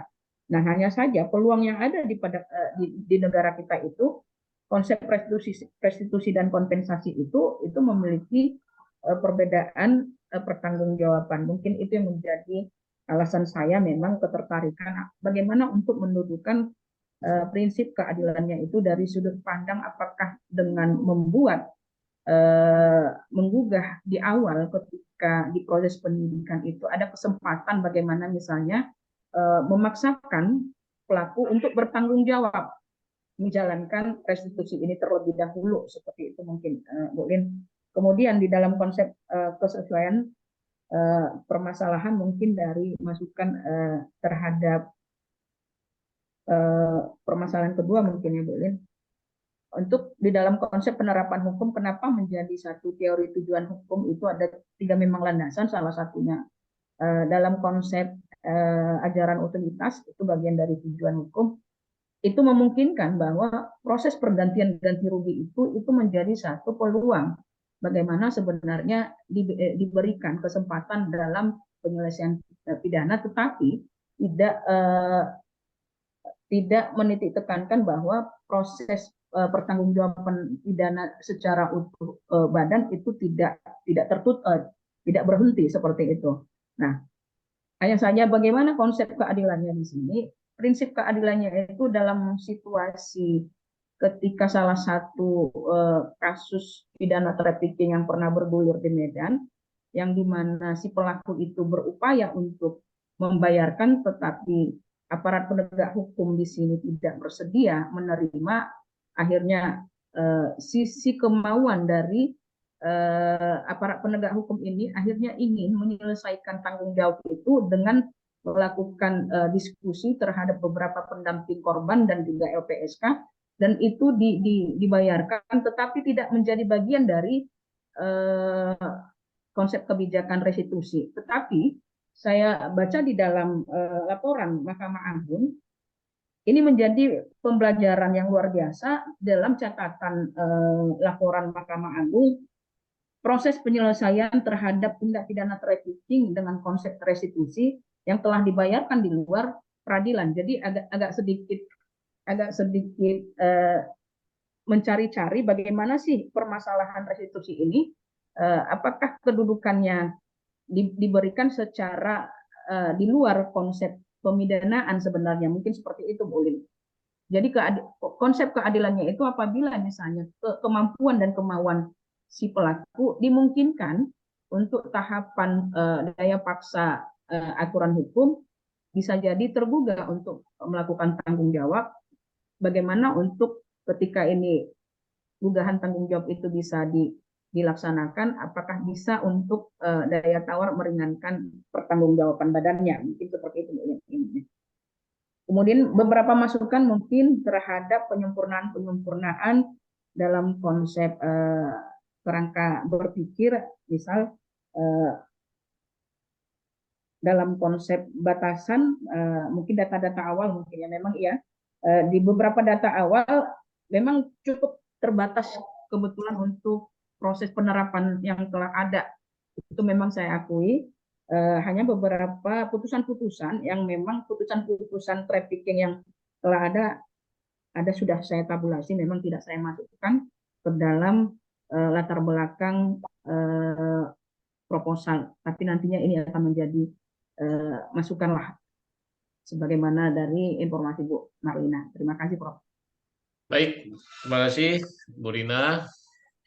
Berikutnya kami persilakan Prof. Maidin Gultom untuk bisa memberikan catatan-catatan perbaikan, pertanyaan, saran, dan sebagainya. Silakan, Prof. Baik, terima kasih. Yang saya hormati Profesor Dr. Gendrum Natasha Sirai. Yang saya hormati Profesor Dr. Eli Dalil.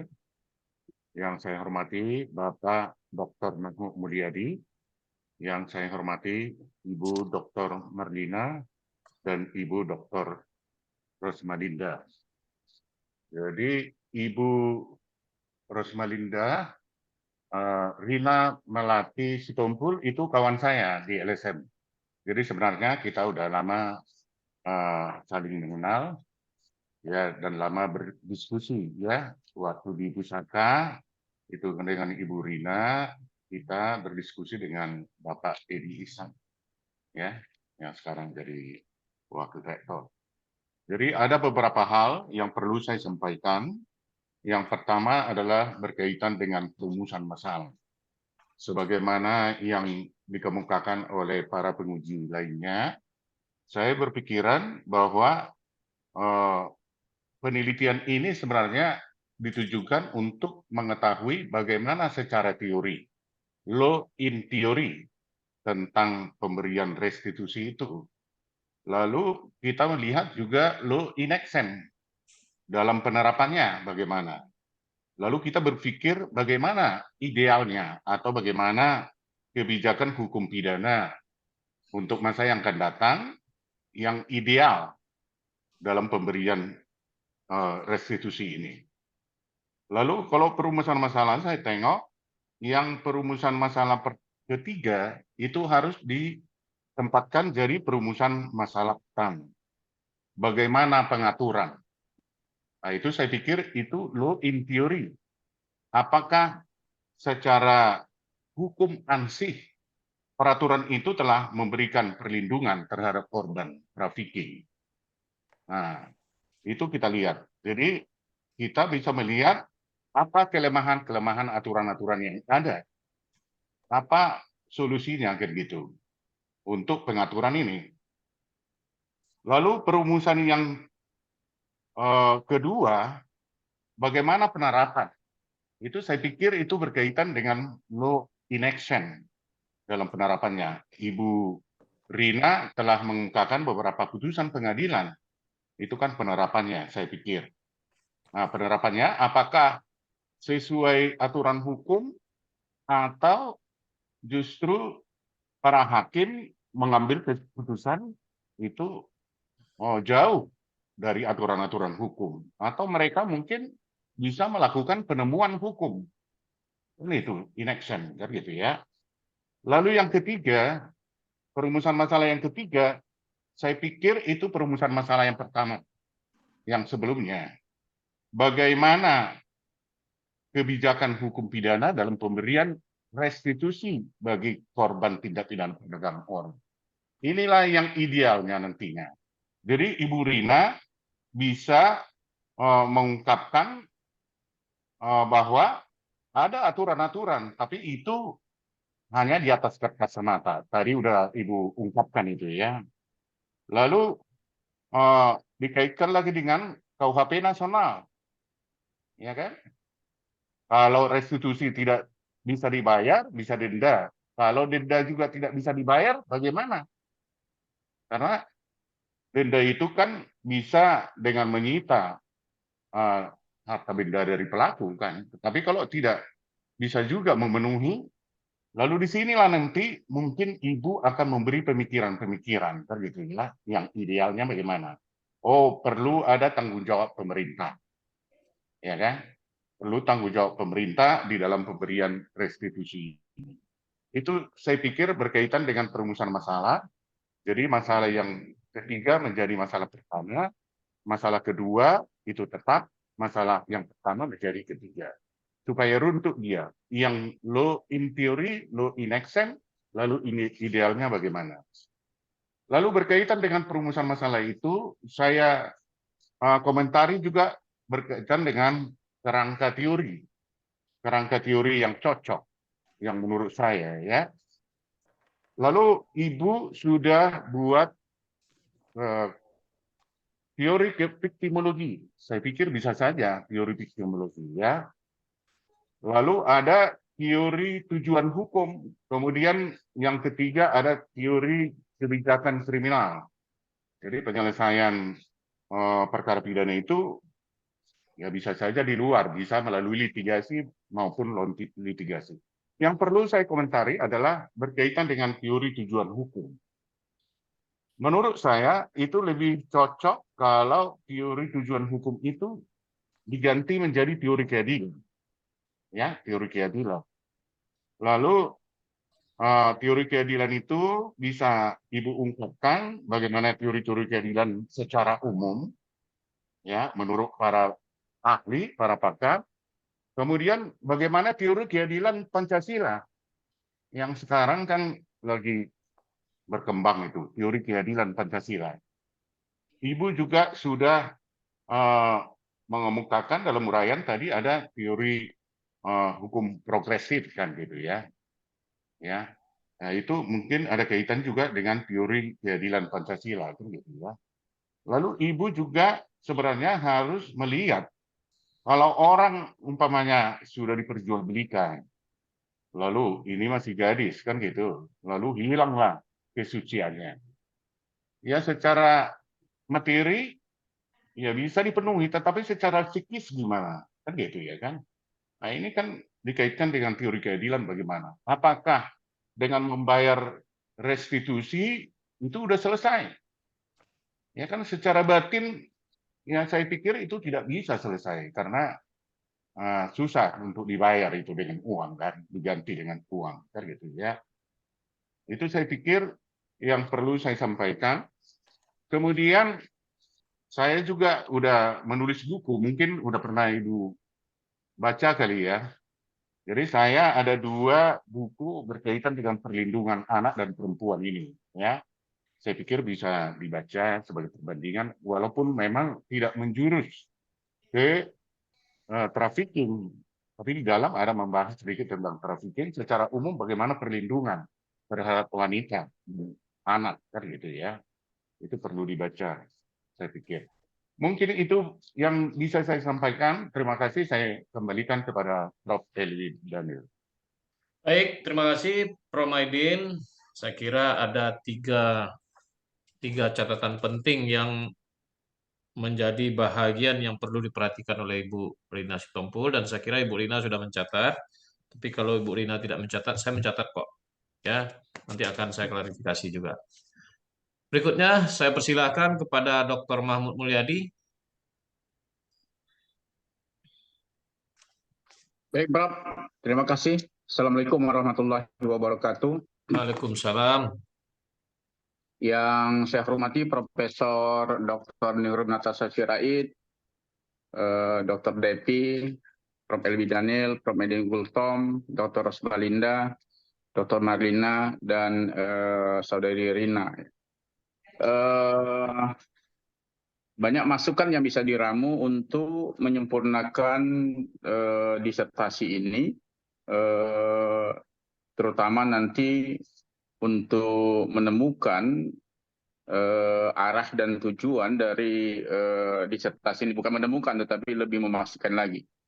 Jadi menarik disertasi ini, semoga bisa diwujudkan. Saudari Rina, jadi kalau dari melihat berbagai masukan tadi, maka ini bisa memperkaya dari hasil bimbingan kita untuk menyempurnakan disertasi ini. Misalnya memang yang memang harus ditemukan itu adalah dalam bangunan awal dari disertasi ini, kalau kita mengacu kepada rumusan masalah, bahwa yang ingin dicari itu adalah satu katakanlah suatu kebijakan hukum pidana, ya, hukum pidana ke depan terhadap pembayaran restitusi korban, ya, untuk terpenuhi prinsip keadilan. Nah, tentunya bangunan asumsinya itu adalah bahwa selama ini memang telah ada pembayaran restitusi, ya, restitusi. Tetapi restitusi itu mungkin belum adil, ya, belum adil bagi korban tindak pidana perdagangan orang. Nah, pertama sekali langkahnya itu menurut saya adalah maka kita harus menerjemahkan apa itu makna keadilan, ya, keadilan hukum terkait dengan pemberian restitusi ini, ya. Tentunya keadilan hukum itu lebih kepada korban tindak pidana perdagangan orang.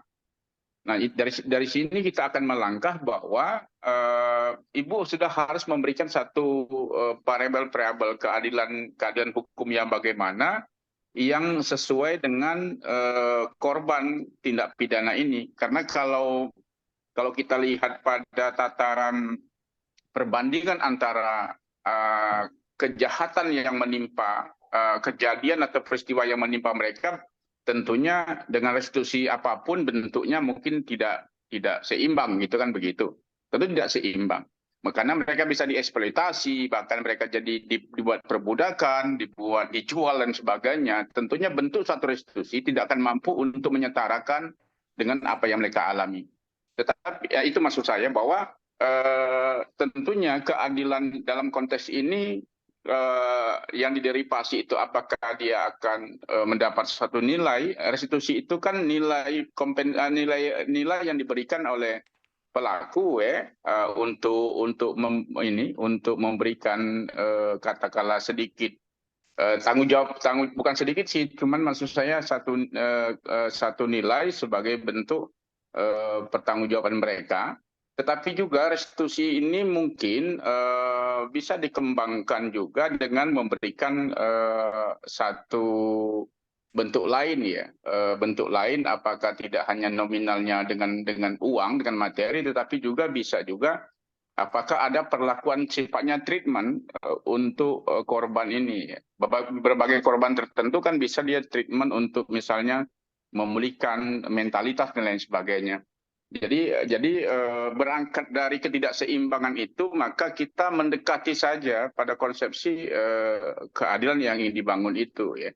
Nah, ini yang tentunya akan menjadi parameter Ibu akan menemukan apakah tentunya prinsip-prinsip keadilan yang sudah Ibu berikan variabel-variabel itu bisa terjawab atau tidak. terutama ini untuk menjawab rumusan masalah nomor 2 kan begitu. Jadi itu menurut saya. Jadi keadilan prinsip keadilan itu yang harus diterjemahkan dulu, khususnya untuk para korban ini ya, sehingga pelaksanaan hukuman selama ini apakah telah terpenuhi atau tidak gitu. Nah, ketika dapat itu maka Ibu bisa akan menjawab kebijakan hukum pidana ke depan gitu. Nah, jadi ini. Jadi itu penting untuk menjadi parameter ya. Kedua, Ibu harus mampu menerjemahkan antara keadilan, kepastian dan kemanfaatan gitu ya. Keadilan, kepastian dan kemanfaatan sebagai tujuan hukum ya. Nah, memang banyak selama ini tujuan hukum itu kan selalu versus ya, selalu versus. Jadi keadilan versus dengan kepastian hukum misalnya. Dari berbagai buku-buku referensi juga seperti itu ya. Para pakar hukum pidana juga dan hukum-hukum lain juga begitu ya. Nah, kalau Ibu saya dari dulu tidak mempertentangkan itu ya, tidak mempertentangkan antara keadilan dan kepastian ya. Ini penting ketika Ibu mencari parameter ya. Nah, untuk melihat apakah keadilan sama kepastian hukum misalnya saling bertentangan atau tidak, itu memang Ibu harus membahasnya dalam perspektif sejarah ya, sejarah lahirnya keadilan hukum, lahirnya kepastian dan kemanfaatan gitu. Itu harus penting ya. Karena begini, karena ini untuk mengurai prinsip keadilan hukum yang ingin jadi parameter dalam disertasi ini gitu ya. Nah, keadilan hukum itu kan sejarahnya dari abad ke-12 dan 13 ya. Itu dari teori hukum alam sebenarnya, Bu. Dari hukum alam ya. Karena itulah memunculkan makna carta ya, makna carta. Nah, dalam konsepsi hukum alam itu bahwa keadilan itu menjadi parameter untuk melihat hukum itu betul-betul dianggap sebuah hukum. Keadilan itu, hukum dianggap sebagai alat satu keadilan untuk membuat masyarakat bermoral. Jadi hukum itu sarana keadilan untuk membuat masyarakat bermoral. Nah, dari situ dilihat bahwa masyarakat bermoral sehingga kalau dikatakan hukum dikatakan hukum itu ketika substansinya mencerminkan keadilan. Nah, kalau kita lihat moralitas itu menyangkut pelaku dan korban sebenarnya.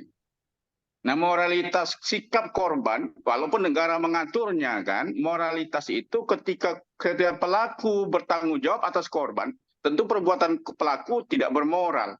Melahirkan korban suatu tindak pidana TPPO kan begitu. Tetapi ada restitusi sebagai bentuk rasa pertanggungjawaban pelaku atas tindakan amoral.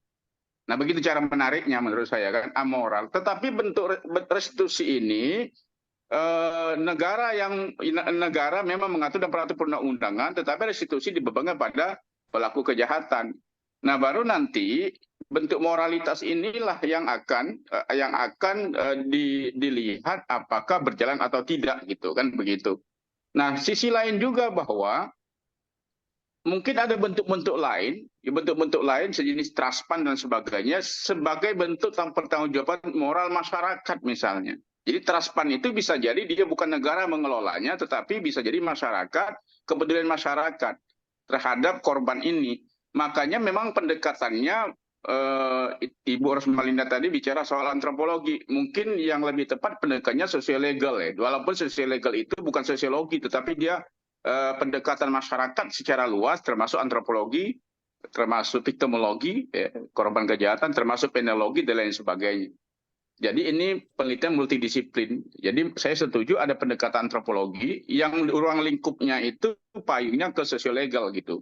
Sosiologi itu lebih luas dari sosiologi, bukan tidak sama dengan sosiologi hukum gitu. Jadi Ibu harus belajar apa itu sosiologi gitu ya.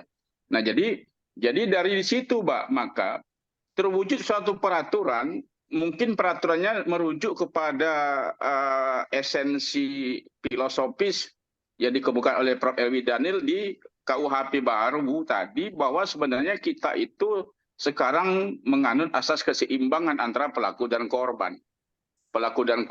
Nah, jadi pada sisi tarikan itu maka mungkin dari penelitian ini akan melahirkan satu konsep baru dalam konteks kebijakan hukum pidana, ya, dengan tidak mengabaikan kebijakan kriminal. Dan antropologi, piktomologi, penologi dan sebagainya itu adalah bagian dari non penal policy sebenarnya. Dia ilmu pendukung. Jadi pendekatan kebijakan kriminal untuk mengeluarkan kebijakan hukum pidananya. Nah, dari sini menurut saya akan ditemukan mana kebijakan yang ke depan, karena kita memang apakah kita akan menyeimbangkan dengan asas keseimbangan monodualistis, atau kita akan menggunakan asas neoklasik, ya, antara pelaku dan korban diseimbangkan dalam konteks rancangan itu yang akan diuji pada korban kejahatan ini. Nah, jadi ini dominannya memang adalah lebih kepada sosiolegal, dan negara mengaturnya nanti sebagai masukan dalam satu bentuk peraturan undang-undangan, sehingga menurut saya dari sisi keadilan ini memuncul satu kepastian hukum, karena kepastian hukum dan kemanfaatan satu periode dia di periode pasca revolusi Perancis. Nah, baru kemanfaatan itu apakah bisa diuji dengan teori-teorinya utilitas, the greatest happiness of the greatest numbers misalnya. Nah, numbersnya itu adalah korban sebenarnya. Nah, jadi korban, the greatest happiness, kebahagiaan sejati, hukum itu harus menyediakan kebahagiaan sejati bagi seluruh masyarakat, ya, bagi seluruh masyarakat. The greatest happiness of the greatest numbers itu yang dikatakan oleh Jeremy Bentham gitu, ya. Nah, numbers ini adalah perwakilan korban. Nah, hukum harus menyediakan kebahagiaan sesungguhnya bagi korban. Nah, ini dalam penelitian ini masyarakat dengan korban juga dipulihkan, mungkin masyarakat akan juga pulih. Jadi ada keseimbangan. Jadi sifatnya begini, ada rehabilitasi juga dengan restitusi, itu kan melakukan satu rehabilitasi, ya. Nah, rehabilitasi individualnya pada korban, tetapi juga karena kita mengandung kearifan lokal, ada rehabilitasi namanya sosial, masyarakat juga jadi pulih gitu. Nah, menyatukan kedua ini menurut saya mudah-mudahan akan menemukan sesuatu yang baru, ya, satu novelty, keseimbangan antara rehabilitasi ini dengan restitusi itu. Nah, dari sinilah nanti Ibu bisa membuat satu bentuk-bentuk, ya. Memang tadi Dr. Malina mengatakan satu konsep, ya. Nah, konsep ke depan itu kan termasuk juga bicara bentuk-bentuk gitu, ya. Bentuk-bentuk, ya, bentuk-bentuknya itu. Tapi sebelum bentuk-bentuk itu menjadi urgen sekali, esensinya itu baru bentuk kan sudah pada tataran teknis gitu, ya. Nah, dibangun dari situ, maka apa bentuknya dengan perbandingan berbagai negara? Apakah cukup restitusi saja atau sejenis ada trust fund bagi masyarakat? Karena ini sangat tergantung dengan peduli masyarakat. Nah, jadi membangunnya ini baru melahirkan satu bentuk-bentuk yang bisa aplikatif sifatnya diterapkan di masa depan, dan ini menjadi sumbangan pemikiran bagi pembaharuan hukum pidana di masa depan gitu. Jadi memang ini tidak mudah, Ibu Rina, tetapi mudah-mudahan ini memberikan sumbangan pemikiran yang baik ke depan bagi pembaharuan hukum pidana gitu. Nah, kira-kira demikian dari saya, Prof, yang dapat saya berikan masukan, Prof. Terima kasih, Prof. Baik, terima kasih Dr. Mahmud. Saya kira sudah cukup banyak juga tambahan dari Prof. Mahmud ini, sehingga kalaulah semua masukan yang disampaikan oleh para penguji itu bisa diakomodasi oleh Ibu Rina, saya tidak bisa membayangkan betapa sempurnanya proposal penelitian yang akan Ibu buat untuk kemudian bisa melakukan penelitian disertasi. Saya mencatat tadi dari Ibu Rosmalinda, ya, antara lain beliau menjelaskan, artinya nanti dalam naskah ini juga harus dijelaskan bahwa sistem hukum pidana hari ini cenderung offender oriented, tidak victim oriented. Padahal kita ingin keseimbangan sebenarnya, seperti yang disinggung oleh Profesor Mahmud tadi, Dr. Mahmud tadi, keseimbangan monodualistik, ya, keseimbangan monodualistik. Jadi harus diorientasikan kepada pelaku dan juga secara seimbang diorientasikan kepada korban. Kemudian Ibu Rosmalinda tadi saya catat juga menyampaikan beberapa konsep yang saya kira perlu digali, ini seperti juga disinggung oleh Pak Mahmud tentang trust fund dan sebagainya, kemudian protokol Palermo, dan kemudian ini yang menarik buat saya ini. Jadi Ibu nanti saya kira nanti dalam penelitiannya harus menjelaskan, jangan-jangan hakim dalam memutus perkara ini telah melakukan sebuah kekeliruan konsep. Ya, sebenarnya yang dia adili adalah smuggle. Tapi yang muncul ke permukaan adalah trafficking. Jadi oleh karena itu harus dijelaskan nanti perbedaan konseptual antara people smuggle dengan smuggling dengan trafficking. Kemudian dari Ibu Dr. Marlina, saya kira tadi sebagian sudah Ibu klarifikasi, ya, berkaitan dengan estetika penulisan, kemudian perlu juga data lapangan. Jadi sekalipun penelitian adalah penelitian normatif, ya, tapi tidaklah merupakan sesuatu hal yang haram dalam penelitian normatif apabila digunakan juga data lapangan, data lapangan. Jadi oleh karena itu nanti soal metodologi saya kira nanti ini perlu kita sesuaikan dengan apa yang disampaikan oleh Ibu Dr. Marlina. Kemudian mengenai konsep, konsep-konsep itu kan memang harus mengandung definisi-definisi operasional. Ya, dari konsep-konsep yang Ibu gunakan, hanya saja memang Ibu Rina Melati baru berhenti pada satu titik, seharusnya bisa dikembangkan lebih lanjut konsep-konsep itu dengan pendapat-pendapat yang dikemukakan oleh para ahli. Ya. Kemudian menjadi penting juga saya kira tadi yang disampaikan oleh Ibu Dr. Marlina mengenai masalah teori, ya. Teori yang tadi saya kira Pak Profesor Maidin juga menyinggung itu. Saya kira kenapa teori tujuan hukum? Kenapa tidak langsung saja pada teori keadilan? Karena memang dalam judul penelitian ini kan Ibu menggunakan variabel keadilan di situ. Jadi oleh karena itu to the point saja kita menyebut teori tentang keadilan. Sekalipun nanti dalam pembahasannya Ibu juga akan menjelaskan adanya konflik, adanya benturan antara keadilan dan kepastian hukum. Saya kira itu cara kita meramu dan melakukan analisis terhadap apa yang kita tulis. Kemudian tabel-tabel itu memang harus diberi makna. Jadi tabel itu tidak hanya sekedar dipajang, tapi harus dimaknai, dalam arti kata harus dianalisis sehingga orang tahu dan paham apa makna dari tabel itu.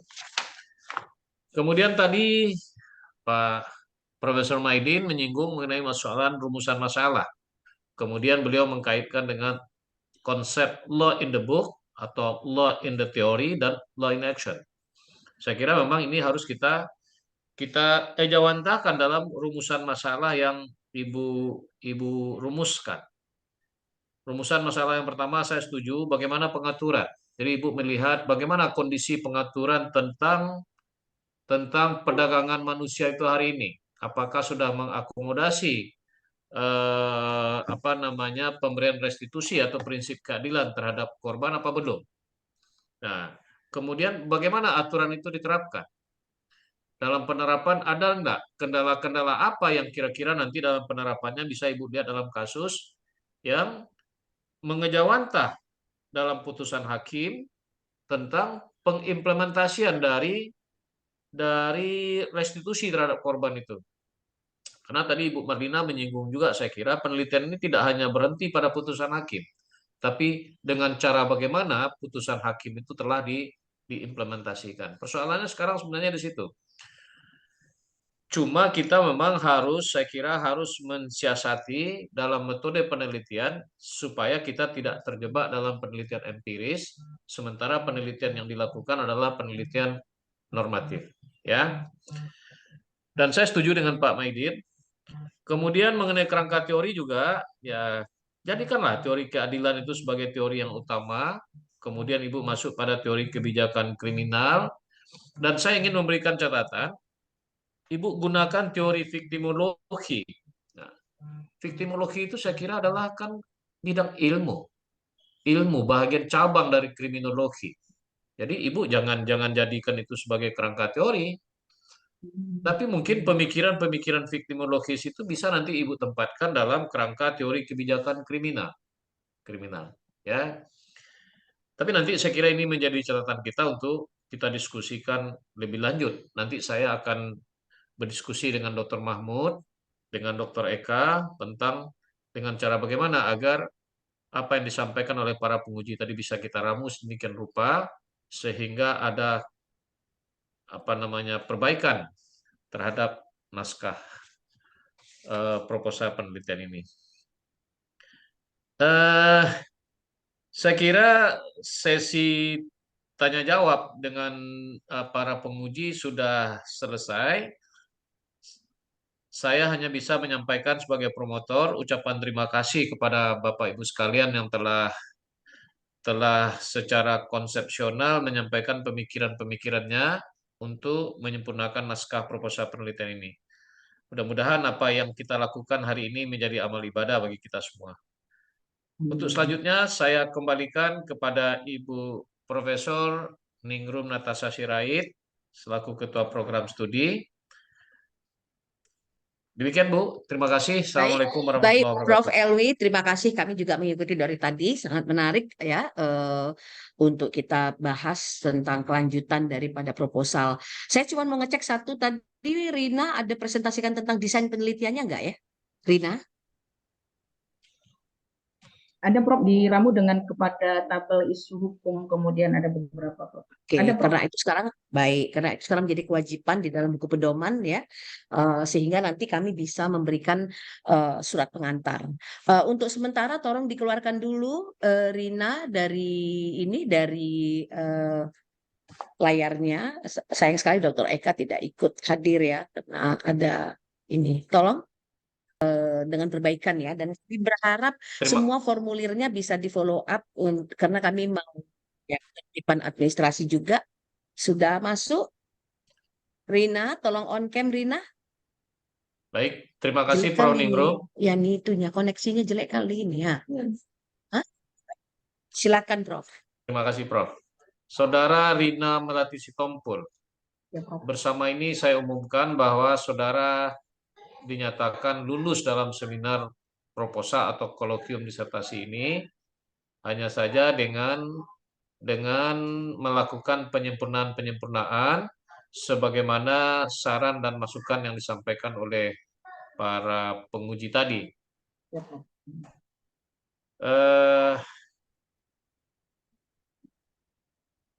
Saya kira itu saja yang bisa saya sampaikan. Demikian kolokium ini berakhir. Terima kasih saya ucapkan kepada para penguji dan kopromotor, Ketua Prodi dan Sekretaris Prodi. Untuk itu, sekali lagi saya ucapkan terima kasih kepada Prof. Ningrum. Forum ini sekali lagi saya kembalikan kepada Ketua Prodi, Prof. Ningrum. Demikian, terima kasih.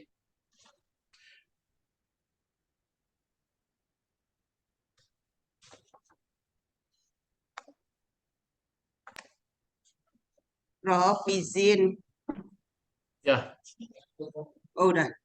Prof izin mau berangkat konferensi. Oh, baik Ibu Rosmalinda. Baik, Prof. Selamat, semoga sukses, Bu. Ya, izin ya, Prof. Bapak, Ya. Ibu. Hati-hati di jalan, Ibu Baik, Rosmalinda. Pak. Prof. Ningrum, apakah saya yang menutup langsung? Kalau dalam berita acaranya ini, Prof. Ningrum yang menutup. Karena ada gangguan, kayaknya Prof Karena aja. ada gangguan ya, saya ambil alih saja, mohon izin disaksikan oleh Pak Dr. Mahmud ya. Ya, Prof. Saya sampaikan terima kasih kepada Bapak Ibu tim penguji ya, Profesor Maidin Gultom, Ibu Rosmalinda, Ibu Dr. Marlina, kemudian Dr. Mahmud serta Dr. Eka Putra yang kebetulan berhalangan hadir pada pagi hari ini. Kemudian juga kepada Prof. Ningrum Sirait. Iya, Prof, minta maaf Prof, kami lagi down di eduroom kami. Jadi kami terputus-putus ini semuanya, Prof. Mohon Ya. maaf sekali. Iya. Enggak apa-apa, jadi saya tutup aja, Prof. Ya, silakan Prof, mohon Ya. izin, silakan Prof. Ya, baik. Selamat Untuk ya itu- Rina. Ya. Untuk itu kami ucapkan selamat kepada Saudara Rina Melati Sitompul yang telah bisa melewati satu tahapan di dalam studi program doktor ilmu hukumnya di Universitas Sumatera Utara. Lakukanlah perbaikan secepatnya, karena saya juga menjadi kewajiban moral bagi saya dan kewajiban akademik ini, karena dituntut oleh Prof. Ningrum agar mahasiswa itu bisa cepat selesai, melakukan perbaikan dan kemudian sampai pada tahap berikutnya. Dengan demikian, dengan mengucapkan Alhamdulillahirrahmanirrahim, seminar proposal atas nama Rina Melati Sitompul pada hari ini saya nyatakan ditutup. Banyak maaf. Wabillahi taufik wal hidayah. Wassalamualaikum warahmatullahi wabarakatuh. Selamat siang dan salam. Waalaikumsalam warahmatullahi Waalaikumsalam warahmatullahi wabarakatuh. Terima kasih ya, Prof. Terima kasih, selamat Izin semua. Terima kasih Prof. Elwi, Prof. Maidin. Assalamualaikum warahmatullahi wabarakatuh. Waalaikumsalam. Kapan saya diundang ke Medan nih, Mut? Aduh, udah lama saya nggak ke Medan, Mut.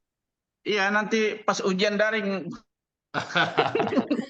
Kalau daring nggak bisa lah, Mut. Luring, Mut. Ujian luring, Bang. Luring. Ujian luring, Bang. Siap. Ya, Mut. Ya, Bu Rina. Ya, makasih, Prof. Ya, Makasih, Dr. Prof. Mahmud, makasih. Terima kasih. Ya, Assalamualaikum. salam. Salam.